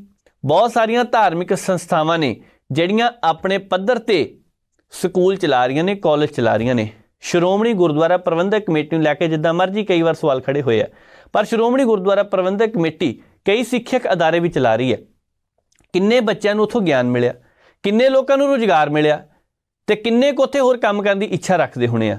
ਪਰ ਨਾਲ ਦੀ ਨਾਲ ਜਦੋਂ ਇਸ ਤਰ੍ਹਾਂ ਦੀਆਂ ਖਬਰਾਂ ਆਉਂਦੀਆਂ ਨੇ ਕਿ ਵਿਵਾਦ ਮੈਨੇਜਮੈਂਟ ਨੂੰ ਲੈ ਕੇ ਹੋਇਆ, ਕਿਉਂਕਿ ਗਿਣਤੀ ਦੇ ਵਿੱਚ ਕੋਈ ਕਹਿੰਦਾ ਜੀ ਬਰਾਦਰੀ ਅਲੱਗ ਦੇ ਲੋਕ ਸੀਗੇ, ਕੋਈ ਕਹਿੰਦੇ ਜੀ ਆ ਬਰਾਦਰੀ ਦੇ ਲੋਕ ਸੀਗੇ, ਅਸੀਂ ਨਹੀਂ ਇਸ ਚੀਜ਼ ਦੇ ਵਿੱਚ ਪੈਨੇ। ਜੇਕਰ ਤੁਸੀਂ ਉਸ ਥਾਂ ਤੇ ਆ ਗਏ ਜਿੱਥੇ ਗੁਰੂ ਸਾਹਿਬ ਜੀ ਨੇ ਇਹ ਗੱਲ ਕਹੀ ਹੈ ਕਿ ਇੱਥੇ ਕੋਈ ਛੋਟਾ ਨਹੀਂ ਕੋਈ ਵੱਡਾ ਨਹੀਂ, ਕਿਰਤ ਕਰੋ ਵੰਡ ਛਕੋ, ਜਦੋਂ ਇਹ ਗੱਲ ਕਰ ਦਿੱਤੀ ਤਾਂ ਫਿਰ ਬਰਾਦਰੀ ਦੀਆਂ ਗੱਲਾਂ ਕਿਉਂ ਆਉਂਦੀਆਂ ਨੇ, ਫਿਰ ਜਾਤਾਂ ਦੀਆਂ ਗੱਲਾਂ ਕਿਉਂ ਆਉਂਦੀਆਂ ਨੇ? ਜੇਕਰ ਸਿਰਫ ਕਹਿ ਹੀ ਦਿੱਤਾ ਸੀ ਗੁਰੂ ਦਾ ਸਿੱਖ, ਤਾਂ ਫਿਰ ਉੱਥੇ ਇਹ ਅੱਜ ਕੱਲ੍ਹ ਜਾਤਾਂ ਦੇ ਮਸਲੇ ਕਿਉਂ ਆਉਂਦੇ ਪਏ? ਨਹੀਂ ਹਟਦੀ ਪਈ ਦੁਨੀਆ, ਬਹੁਤ ਲੱਗੇ ਪਏ ਆ। ਪਰ ਮਸਲਾ ਇਹ ਹੈ, ਵਿਵਾਦ ਇੰਨਾ ਹੋ ਗਿਆ ਕਿ ਹੱਥੋਂ ਪਾਈ ਸ਼ੁਰੂ ਹੋ ਗਈ, ਵਿਵਾਦ ਇੰਨਾ ਹੋ ਗਿਆ ਕਿ ਗੁਰੂ ਘਰ ਦੇ ਵਿੱਚ ਕਿਰਪਾਨਾਂ ਕੱਢ ਲਈਆਂ, ਵਿਵਾਦ ਇੰਨਾ ਹੋ ਗਿਆ ਕਿ ਇੱਥੋਂ ਬਾਅਦ ਜਵਾਬ ਹੀ ਕਿਸੇ ਨੇ ਦੇਣਾ ਉਚਿਤ ਨਹੀਂ ਸਮਝਿਆ। ਵੱਖ-ਵੱਖ ਦੇਸ਼ਾਂ ਵਿਦੇਸ਼ਾਂ ਵਿੱਚ ਲੋਕ ਬੈਠੇ ਨੇ, ਸਿੱਖ ਸੰਗਤ ਬੈਠੀ ਹੈ, ਉਹਨਾਂ ਤੱਕ ਜਦੋਂ ਇਹ ਵੀਡੀਓ ਗਈ ਹੋਣੀ ਉਹਨਾਂ ਦੇ ਮਨ ਵਿੱਚ ਕੀ ਆਉਂਦਾ ਹੋਣਾ? ਜਦੋਂ ਅਸੀਂ ਖੁਦ, ਤੁਸੀਂ ਖੁਦ, ਬਹੁਤ ਸਾਰੇ ਲੋਕ ਗੁਰਦੁਆਰਾ ਸਾਹਿਬ ਦੇ ਵਿੱਚ ਜਾਂਦੇ ਆ, ਅਸੀਂ ਤਾਂ ਕਦੀ ਕਮੇਟੀਆਂ ਵੱਲ ਦੇਖਿਆ ਨਹੀਂ, ਅਸੀਂ ਤਾਂ ਕਦੀ ਦੇਖਿਆ ਨਹੀਂ, ਇਸ ਤਰ੍ਹਾਂ ਗੁਰੂ ਸਾਹਿਬ ਨੂੰ ਸਿਰਫ ਨਤਮਸਤਕ ਹੋਣ ਜਾਂਦੇ ਆ। ਅਸੀਂ ਤਾਂ ਉੱਥੇ ਸ਼੍ਰੀ ਗੁਰੂ ਗ੍ਰੰਥ ਸਾਹਿਬ ਜੀ ਦੀ ਪਾਵਨ ਹਜ਼ੂਰੀ ਦੇ ਵਿੱਚ ਮੱਥਾ ਟੇਕ ਕੇ ਬਾਹਰ ਆ ਜਾਂਦੇ ਆ। ਵੈਸੇ ਤਾਂ ਅੱਜ ਤੱਕ ਹੈ ਕੋਈ ਕਹਿੰਦਾ ਤਾਂ ਨਹੀਂ ਗਾ ਨਾ ਕੋਈ ਵੀ ਕਿ ਇੰਨੇ ਦਾ ਮੱਥਾ ਟੇਕਣਾ ਚਾਹੀਦਾ, ਇੰਨੇ ਦਾ ਮੱਥਾ ਟੇਕਣਾ ਚਾਹੀਦਾ। ਉਹ ਤਾਂ ਇਨਸਾਨ ਦੀ ਆਪਣੀ ਸ਼ਰਧਾ ਹੈ, ਕੋਈ 10 ਰੁਪਏ ਲੈ ਜਾਂਦਾ, ਕੋਈ 100 ਲੈ ਜਾਂਦਾ, ਕੋਈ ਵੱਧ ਲੈ ਜਾਂਦਾ, ਕੋਈ ਸਿੱਕਾ ਵੀ ਲੈ ਜਾਂਦਾ। ਤੇ ਕਿਹਾ ਤਾਂ ਇੱਥੇ ਕਿਸੇ ਨੇ ਨਾ, ਗੁਰੂ ਸਾਹਿਬ ਦੇ ਦਰਸ਼ਨ ਦੀਦਾਰੇ ਕਰਨ ਲਈ, ਮਾਨਸਿਕਤਾ ਜਿਹੜੀ ਤੁਹਾਡੀ ਆ ਉਹਨੂੰ ਠੀਕ ਕਰਨ ਦੇ ਲਈ ਦੱਸਿਆ ਤਾਂ ਇਹੀ ਗਿਆ ਕਿ ਬਾਣੀ ਪੜ੍ਹੋ, ਗੁਰਬਾਣੀ ਦੇ ਉੱਪਰ ਚੱਲੋ। ਕਿੰਨੇ ਕੁ ਲੋਕ ਚੱਲਦੇ ਪਏ ਆ, ਕਿੰਨੇ ਕੁ ਜਣੇ ਬਾਣੀ ਪੜ੍ਹਦੇ ਪਏ ਆ, ਤੇ ਕਿੰਨੇ ਕੁ ਜਣੇ ਉਹ ਨੇ ਜਿਹੜੇ ਇਹਨਾਂ ਸਾਰੀਆਂ ਚੀਜ਼ਾਂ ਨੂੰ ਰੋਕਣ ਦਾ ਯਤਨ ਕਰਦੇ ਪਏ? ਆਪਣੇ ਆਪ ਦੇ ਵਿੱਚ ਬਹੁਤ ਵੱਡੇ ਸਵਾਲ ਨੇ। ਗੁਰਦੁਆਰਾ ਸਾਹਿਬ ਦੇ ਵਿੱਚ ਅਸੀਂ ਦੁੱਖ ਮਨਾਉਂਦੇ ਹਾਂ ਜਦੋਂ ਵਿਦੇਸ਼ ਦੀ ਧਰਤੀ ਦੇ ਉੱਪਰ ਕਿਸੇ ਨਾਲ ਬੇਅਦਬੀ ਹੁੰਦੀ ਹੈ, ਉਹ 'ਤੇ ਨਫ਼ਰਤੀ ਹਿੰਸਕ ਹਮਲਾ ਹੁੰਦਾ, ਅਸੀਂ ਸਭ ਤੋਂ ਵੱਧ ਦੁੱਖ ਜ਼ਾਹਰ ਕਰਦੇ, ਪੰਜਾਬ 'ਚੋਂ ਕਰਦੇ ਹਾਂ, ਵੱਖ-ਵੱਖ ਕਮੇਟੀਆਂ ਕਰਦੀਆਂ ਨੇ। ਅਮਰੀਕਾ ਦੇ ਨਿਊਯਾਰਕ ਵਿੱਚ ਇੱਕ ਨੌਜਵਾਨ 'ਤੇ 2-4 ਦਿਨ ਪਹਿਲਾਂ ਦੀ ਗੱਲ ਹੈ, ਉਹ 'ਤੇ ਹਮਲਾ ਹੋਇਆ। ਕਿਹਾ ਜਾ ਰਿਹਾ ਸੀ ਕਿ ਨਫ਼ਰਤੀ ਘਟਨਾ, ਦੇਖਿਆ ਗਿਆ ਜੋੜ ਕੇ ਇਹਦੇ ਨਾਲ। ਪਰ ਅੱਜ ਦੇ ਸਮੇਂ ਦੇ ਦੌਰਾਨ ਜਦੋਂ ਉੱਥੇ ਖਬਰ ਦੀ ਅਸੀਂ ਨਿੰਦਿਆ ਕਰਦੇ ਪਏ ਹਾਂ ਕਿ ਇਹ ਨਹੀਂ ਹੋਣਾ ਚਾਹੀਦਾ ਸੀਗਾ, ਤੇ ਸਾਡੇ ਇੱਥੇ ਕੀ ਹੋ ਰਿਹਾ? ਇਹ ਸਾਰਾ ਕੁਝ ਵਿਚਾਰ ਚਰਚਾ ਕਰਨ ਦੀ ਲੋੜ ਹੈ। ਦਿੱਲੀ ਦੇ ਗੁਰਦੁਆਰਾ ਸਾਹਿਬ ਤੋਂ ਜੋ ਇਹ ਘਟਨਾ ਸਾਹਮਣੇ ਆਈ ਹੈ, ਕਮੇਟੀ ਵਿੱਚ ਕੋਈ ਕਹਿੰਦਾ ਜੀ ਅੰਮ੍ਰਿਤਧਾਰੀ ਹੋਣ ਕਰਕੇ, ਕੋਈ ਕਹਿੰਦਾ ਸੀ ਗੁਰੂ ਸਾਹਿਬ ਜਿੱਦਾਂ ਉੱਥੇ ਮਰਿਆਦਾ ਦੇ ਅਨੁਸਾਰ ਨਹੀਂ ਸਾਰਾ ਕੁਝ ਕੀਤਾ ਜਾ ਰਿਹਾ। ਬਹੁਤ ਕੁਝ ਚੱਲਦਾ ਪਿਆ, ਬਹੁਤ ਕੁਝ ਚੱਲਦਾ, ਪਰ ਗੋਲਕ ਵੱਲ ਸਾਰਿਆਂ ਦਾ ਮੂੰਹ ਹੋਇਆ ਪਿਆ। ਮਾਫ ਕਰਨਾ, ਗੁਰੂ ਵੱਲ ਪਿੱਠ ਹੋਈ ਪਈ ਹੈ। ਥੋੜ੍ਹਾ ਜਿਹਾ ਇੱਥੋਂ ਅੱਗੇ ਵਧਣ ਦੀ ਜ਼ਰੂਰਤ ਹੈ। ਸਾਨੂੰ ਸੋਚ ਵਿਚਾਰ ਕਰਨੀ ਚਾਹੀਦੀ ਹੈ ਕਿ ਅੱਜ ਜੋ ਕੁਝ ਚੱਲਦਾ ਪਿਆ ਉਹ ਠੀਕ ਹੈ ਜਾਂ ਨਹੀਂ ਠੀਕ, ਕੀ ਠੀਕ ਹੋਣਾ ਚਾਹੀਦਾ ਹੈ। ਸਾਰੇ ਸਮਝਦਾਰ ਨੇ, ਪਰ ਜਦੋਂ ਬੇਅਦਬੀ ਦੀ ਇੱਕ ਘਟਨਾ ਵਾਪਰਦੀ ਹੈ ਅਸੀਂ ਸਾਰੇ ਦੁੱਖ ਜ਼ਾਹਰ ਕਰਦੇ ਹਾਂ। ਪਰ ਇਸ ਤੋਂ ਵੀ ਵੱਡੀ ਬੇਅਦਬੀ ਕੀ ਹੋ ਸਕਦੀ ਹੈ? ਜਿੱਥੇ ਕੀਰਤਨ ਕੀਤਾ ਜਾਂਦਾ ਹੈ ਉੱਥੇ ਤਬਲਾ ਪਿਆ ਸੀਗਾ, ਹੋਰ ਵੀ ਸਾਜੋ ਸਮਾਨ ਹੋਣਾ ਉੱਥੇ, ਪਰ ਜਦੋਂ ਉੱਥੇ ਕਿਰਪਾਨਾਂ ਖੜੇ ਹੋ ਕੇ ਖੜੇ ਨੇ ਤਾਂ ਕਿੱਦਾਂ ਦਾ ਲੋਕਾਂ ਨੂੰ ਮਹਿਸੂਸ ਹੋਣਾ ਹੁੰਦਾ? ਇਹ ਬਹੁਤ ਵੱਡੀ ਘਟਨਾ, ਇਹਦੇ ਉੱਪਰ ਸਖਤ ਕਾਰਵਾਈ ਕਰਨ ਦੀ ਜ਼ਰੂਰਤ ਹੈ। ਸ਼੍ਰੋਮਣੀ ਗੁਰਦੁਆਰਾ ਪ੍ਰਬੰਧਕ ਕਮੇਟੀ ਜਾਂ ਸ਼੍ਰੀ ਅਕਾਲ ਤਖਤ ਸਾਹਿਬ ਦੇ ਜਥੇਦਾਰ ਸਾਹਿਬ ਨੂੰ ਵੀ ਇੱਧਰ ਦੇਖਣਾ ਚਾਹੀਦਾ ਕਿ ਜੋ ਕੁਝ ਵੀ ਹੋਇਆ ਇਹਦੀ ਜਾਂਚ ਵੀ ਹੋਣੀ ਚਾਹੀਦੀ ਹੈ। ਅੱਗੇ ਵਧਦੇ ਹਾਂ, ਗੱਲ ਕਰਨੀ ਹੈ ਪੰਜਾਬ ਦੇ ਗਵਰਨਰ ਸਾਹਿਬ ਦੀ, ਤੇ ਉੱਥੇ ਹੀ ਨਾਲ ਹੀ ਪੰਜਾਬ ਦੇ ਮੁੱਖ ਮੰਤਰੀ ਸਾਹਿਬ ਦੀ। ਦਰਅਸਲ ਪੰਜਾਬ ਦੇ ਗਵਰਨਰ ਸਾਹਿਬ ਨੇ ਇੱਕ ਹੋਰ ਚਿੱਠੀ ਬੰਬ ਸਿੱਟ ਦਿੱਤਾ। ਕੁਝ ਕੁ ਦਿਨਾਂ ਬਾਅਦ ਪੰਜਾਬ ਵਿਧਾਨ ਸਭਾ ਦਾ ਵਿਸ਼ੇਸ਼ ਇਜਲਾਸ ਸੱਦਿਆ ਗਿਆ, ਉਹ ਹੈ, ਉਹਨੂੰ ਲੈ ਕੇ ਤਿਆਰੀਆਂ ਕੀਤੀਆਂ ਜਾ ਰਹੀਆਂ ਨੇ। ਹਾਲਾਂਕਿ ਕੁਝ ਦਿਨ ਪਹਿਲਾਂ ਗਵਰਨਰ ਸਾਹਿਬ ਨੇ ਫਿਰ ਸਵਾਲ ਖੜੇ ਕਰ ਦਿੱਤੇ ਸੀ ਕਿ ਇਹ ਤਾਂ ਗੈਰ ਕਾਨੂੰਨੀ ਤੌਰ ਤੇ ਸੱਦਿਆ ਗਿਆ ਇਜਲਾਸ ਹੈ। ਚਲੋ ਕੰਮ ਠੰਡਾ ਪੈ ਗਿਆ। ਹੁਣ ਜਦੋਂ ਇਹ ਗੱਲ ਨਿਕਲ ਕੇ ਸਾਹਮਣੇ ਆ ਰਹੀ ਹੈ ਕਿ ਕੁਝ ਕੁ ਬਿੱਲ ਜਿਹੜੇ ਮਨਜ਼ੂਰੀ ਲਈ ਭੇਜੇ ਸੀ ਗਵਰਨਰ ਸਾਹਿਬ ਨੂੰ, ਉਹਨਾਂ ਤੇ ਇਤਰਾਜ਼ ਪ੍ਰਗਟ ਕਰ ਦਿੱਤਾ ਗਵਰਨਰ ਸਾਹਿਬ ਨੇ। ਇਹ ਕਿਉਂ ਸਾਰਾ ਕੁਝ ਹੋ ਰਿਹਾ? ਗਵਰਨਰ ਸਾਹਿਬ ਨੇ ਹੁਣ ਤੱਕ 9 ਚਿੱਠੀਆਂ ਭੇਜੀਆਂ ਨੇ ਪੰਜਾਬ ਸਰਕਾਰ ਨੂੰ, ਜਿਸ 'ਚ ਕੋਈ ਨਾ ਕੋਈ ਸਵਾਲ ਪੁੱਛਿਆ, ਜਿਹਦੇ ਕੋਈ ਨਾ ਕੋਈ ਮਾਇਨੇ ਹੈ, ਜਿਹੜੇ ਲੱਗਦਾ ਪਿਆ ਕਿਤੇ ਨਾ ਕਿਤੇ ਗੜਬੜੀ ਕੋਈ ਨਾ ਕੋਈ ਹੋਈ ਹੈ। ਅਜੇ 3 ਦਿਨ ਪਹਿਲਾਂ ਹੀ ਇੱਕ ਚਿੱਠੀ ਭੇਜੀ, ਉਹ 'ਚ ਪੁੱਛਿਆ ਕਿ ਤੁਸੀਂ ਜਿਹੜਾ ਕਰਜ਼ਾ ਦਿਖਾਇਆ ਆ ਉਹ ਸਾਰਾ ਹਿਸਾਬ ਕਿਤਾਬ ਰਲਦਾ ਨਹੀਂ ਪਿਆ। 10,000 ਕਰੋੜ ਰੁਪਏ ਦੀ ਗੜਬੜੀ ਆ, ਉਹਦਾ ਹਿਸਾਬ ਕਿਤਾਬ ਦਿਓ ਕਹਿੰਦੇ। ਚਲੋ ਉਹ ਵੀ ਸਰਕਾਰ ਲੱਗੀ ਹੈ ਦੇਣ, ਪਰ ਕਹਿੰਦੇ ਪਏ ਆ ਕਿ GST ਸੋਧ ਬਿੱਲਾਂ ਤੇ ਇਤਰਾਜ਼ ਲਗਾਏ ਗਏ ਆ। ਹੁਣ ਇਹਦੇ ਵਿੱਚ ਗਵਰਨਰ ਸਾਹਿਬ ਨੇ ਜਿਹੜੀਆਂ 2-3 ਗੱਲਾਂ ਕਹੀਆਂ ਨੇ ਉਹ ਵੀ ਧਿਆਨ ਮੰਗਦੀਆਂ ਨੇ। ਵਿਵਾਦਾਂ ਦਾ ਮੁੱਢ ਦਾ ਲੰਬੇ ਸਮੇਂ ਤੋਂ ਵੱਝਿਆ ਪਿਆ, ਪਰ ਪੰਜਾਬ ਸਰਕਾਰ ਨੂੰ ਇਹ ਪਹਿਲਾਂ ਉਮੀਦ ਸੀ ਕਿ ਕੋਈ ਨਹੀਂ, ਸਾਰਾ ਕੁਝ ਠੀਕ ਚੱਲਦਾ ਪਿਆ, ਇਹਦੇ ਵਿੱਚ ਕੋਈ ਅੜਿੱਕਾ ਪੈਣਾ ਨਹੀਂ। ਪਰ ਐਨ ਮੌਕੇ ਤੇ ਆ ਕੇ ਜਿਸ ਹਿਸਾਬ ਦੇ ਨਾਲ ਗਵਰਨਰ ਸਾਹਿਬ ਨੇ ਇੱਥੇ ਇਸ ਬਿੱਲ ਨੂੰ ਪ੍ਰਵਾਨਗੀ ਦੇਣ ਵੇਲੇ ਮਜਬੂਰੀ ਨਹੀਂ ਬਣਨੀ ਸੀ, ਪਰ ਉੱਥੇ ਹੁਣ ਹਿਸਾਬ ਕਿਤਾਬ ਫਿਰ ਮੰਗ ਲਿਆ, ਉਹ ਆਪਣੇ ਆਪ ਦੇ ਵਿੱਚ ਵੱਡੀ ਗੱਲ ਹੈ। ਹੋਇਆ ਕੀ ਹੈ? ਦਰਅਸਲ GST ਸੋਧ ਬਿੱਲ ਤੇ ਇਤਰਾਜ਼ ਲਗਾਇਆ ਗਿਆ। ਇਹਦੇ ਵਿੱਚ ਹੈ ਕੀ ਹੈ? ਰਾਜ ਭਵਨ ਦੇ ਵਿੱਚੋਂ ਇਹ ਖਬਰਾਂ ਸਾਹਮਣੇ ਆਈਆਂ ਨੇ ਕਿ ਪੰਜਾਬ ਸਰਕਾਰ ਵੱਲੋਂ ਭੇਜੇ ਗਏ ਸੋਧ ਬਿੱਲ ਤੇ ਉਂਗਲ ਚੁੱਕੀ ਗਈ ਹੈ ਤੇ ਪੰਜਾਬ ਵਿਧਾਨ ਸਭਾ 'ਚ ਇੱਕ ਸੋਧ ਨੂੰ ਮਨਜ਼ੂਰੀ ਦਿਵਾਉਣ ਲਈ ਬੇਲੋੜੀ ਦੇਰੀ ਕਿਉਂ ਕੀਤੀ ਗਈ ਹੈ, ਇਹਦੇ ਬਾਰੇ ਪੁੱਛਿਆ ਗਿਆ। ਕਿਉਂਕਿ ਅੱਜ ਤੋਂ ਕੁਝ ਸਮਾਂ ਪਹਿਲਾਂ ਜਦੋਂ GST ਕੌਂਸਲ ਨੇ ਜੁਲਾਈ ਮਹੀਨੇ ਵਿੱਚ ਤੇ ਦੂਸਰੀ ਵਾਰ ਇਸੇ ਵਰੇ ਸੰਸਦ ਦੇ ਵਿੱਚ ਮਾਰਚ ਵਾਲੇ ਸੈਸ਼ਨ 'ਚ ਇਹਨੂੰ ਮਨਜ਼ੂਰੀ ਦੇ ਦਿੱਤੀ ਸੀ, ਤਾਂ ਪੰਜਾਬ ਦੇ ਵਿੱਚ ਇਹਨੂੰ ਰੋਕ ਕੇ ਕਿਉਂ ਰੱਖਿਆ ਗਿਆ। ਹੁਣ ਦੱਸਿਆ ਤਾਂ ਇਹ ਵੀ ਜਾ ਰਿਹਾ ਹੈ, ਦੂਸਰਾ ਜਿਹੜਾ ਪੱਖ ਹੈ ਕਿ ਇੱਕ ਆਨਲਾਈਨ ਗੇਮਿੰਗ ਹੈ, ਆਨਲਾਈਨ ਗੇਮਿੰਗ ਦੇ ਉੱਪਰ ਸਰਕਾਰ ਟੈਕਸ ਲਗਾ ਰਹੀ ਹੈ, ਉਹ ਆਹੀ ਮਹੀਨੇ ਤੋਂ ਲਾਗੂ ਹੋ ਜਾਣਾ, ਪਰ ਅਜੇ ਤੱਕ ਉਹਨੂੰ ਵੀ ਮਨਜ਼ੂਰੀ ਨਹੀਂ ਮਿਲੀ। ਜੇਕਰ ਮਨਜ਼ੂਰੀ ਮਿਲ ਗਈ ਤਾਂ 1 ਅਕਤੂਬਰ ਤੋਂ ਉੱਤੇ ਵੀ 28% ਦੀ ਟੈਕਸ ਜਿਹੜੇ ਆਨਲਾਈਨ ਗੇਮਾਂ ਖੇਡਦੇ ਆ ਉਹਨਾਂ ਨੂੰ ਦੇਣਾ ਪੈਣਾ। ਹੁਣ ਗਵਰਨਰ ਸਾਹਿਬ ਨੇ ਜਦੋਂ ਦੂਸਰਾ ਇਤਰਾਜ਼ ਇੱਥੇ ਵੀ ਜਤਾ ਦਿੱਤਾ ਕਿ 28% ਦੀ ਆਨਲਾਈਨ ਗੇਮਿੰਗ ਦੇ ਉੱਪਰ ਟੈਕਸ ਲੱਗਣਾ, ਪਰ ਇਹਨੂੰ ਇੰਨਾ ਲੇਟ ਕਿਉਂ ਕੀਤਾ ਗਿਆ, ਹੁਣ ਇਹਨਾਂ ਦਾ ਜਵਾਬ ਦੇਣ ਦੀਆਂ ਵੀ ਕੋਸ਼ਿਸ਼ਾਂ ਕੀਤੀਆਂ ਜਾ ਰਹੀਆਂ ਨੇ ਤੇ ਪੰਜਾਬ ਸਰਕਾਰ ਕਾਹਲੀ ਦੇ ਵਿੱਚ ਹੀ ਭਾਵੇਂ ਸਹੀ ਇਹਦਾ ਜਵਾਬ ਦੇਣ ਦੀ ਕੋਸ਼ਿਸ਼ ਕਰੇਗੀ, ਕਿਉਂਕਿ ਦਿਨ ਤਾਂ ਥੋੜ੍ਹੇ ਹੀ ਹੈ। 2-3 ਦਿਨ ਤੱਕ ਤਾਂ ਪੰਜਾਬ ਵਿਧਾਨ ਸਭਾ ਦਾ ਵਿਸ਼ੇਸ਼ ਇਜਲਾਸ ਸੱਦਿਆ ਗਿਆ, ਉਹਦੇ ਵਿੱਚ ਇਹਨੂੰ ਮਨਜ਼ੂਰੀ ਮਿਲਣੀ ਹੈ ਤੇ ਗਵਰਨਰ ਸਾਹਿਬ ਨੇ ਵੀ ਆ ਕੇ ਐਨ ਮੌਕੇ ਤੇ ਚੌਕਾ ਜਿਹੜਾ ਮਾਰਨ ਦੀ ਕੋਸ਼ਿਸ਼ ਕੀਤੀ ਹੈ। ਇਹਦੇ ਸਿੱਟੇ ਕਿਸ ਤਰ੍ਹਾਂ ਦੇ ਹੋਣਗੇ ਪਤਾ ਨਹੀਂ, ਪਰ ਨਾਲ ਦੀ ਨਾਲ ਸਵਾਲ ਇਹ ਸਭ ਤੋਂ ਵੱਡਾ ਹੈ ਕਿ ਸਰਕਾਰ ਤੇ ਗਵਰਨਰ ਸਾਹਿਬ ਦੇ ਵਿਚਕਾਰ ਜਿਹੜਾ 36 ਦਾ ਅੰਕੜਾ ਅਜੇ ਵੀ ਚੱਲਦਾ ਪਿਆ, ਇਹ ਖਤਮ ਨਹੀਂ ਹੋਣਾ। ਅਸੀਂ ਵੀ ਜ਼ਿਕਰ ਕੀਤਾ ਸੀ ਪਿਛਲੀ ਵਾਰ ਕਿ ਇਹ ਸਾਰਾ ਕੁਝ ਅਜੇ ਉੱਦਾਂ ਹੀ ਚੱਲਦਾ ਪਿਆ, ਇਹ ਸਾਰਾ ਕੁਝ ਠੀਕ ਹੋਣਾ ਚਾਹੀਦਾ, ਪਰ ਨਹੀਂ। ਗਵਰਨਰ ਸਾਹਿਬ ਵੀ ਕੁਝ ਮਾਮਲੇ ਤੇ ਅੜੇ ਪਏ ਨੇ ਤੇ ਦੂਸਰੇ ਪਾਸੇ ਪੰਜਾਬ ਸਰਕਾਰ ਵੀ ਥੋੜ੍ਹਾ ਜਿਹਾ ਇਸ ਮਾਮਲੇ ਤੇ ਸਖਤ ਕਦਮ ਚੁੱਕ ਰਹੀ ਹੈ। ਇਸ ਮਾਮਲੇ ਥੋੜ੍ਹਾ ਜਿਹਾ ਢਿੱਲ ਜੇਕਰ ਵਰਤੀ ਜਾਵੇ, ਕਿਉਂਕਿ ਪੰਜਾਬ ਦੇ ਮੁੱਦਿਆਂ ਦੀ ਗੱਲ ਦਾ ਮਸਲਾ, ਪੰਜਾਬ ਦਾ ਮਸਲਾ ਆਉਣ ਵਾਲੇ ਦਿਨਾਂ ਦੇ ਦੌਰਾਨ ਗੱਲ ਕਿੱਧਰ ਨੂੰ ਜਾਣੀ ਆ ਪਤਾ ਨਹੀਂ, ਪਰ ਫਾਈਲਾਂ ਜ਼ਰੂਰ ਬਣਨੀਆਂ ਨੇ।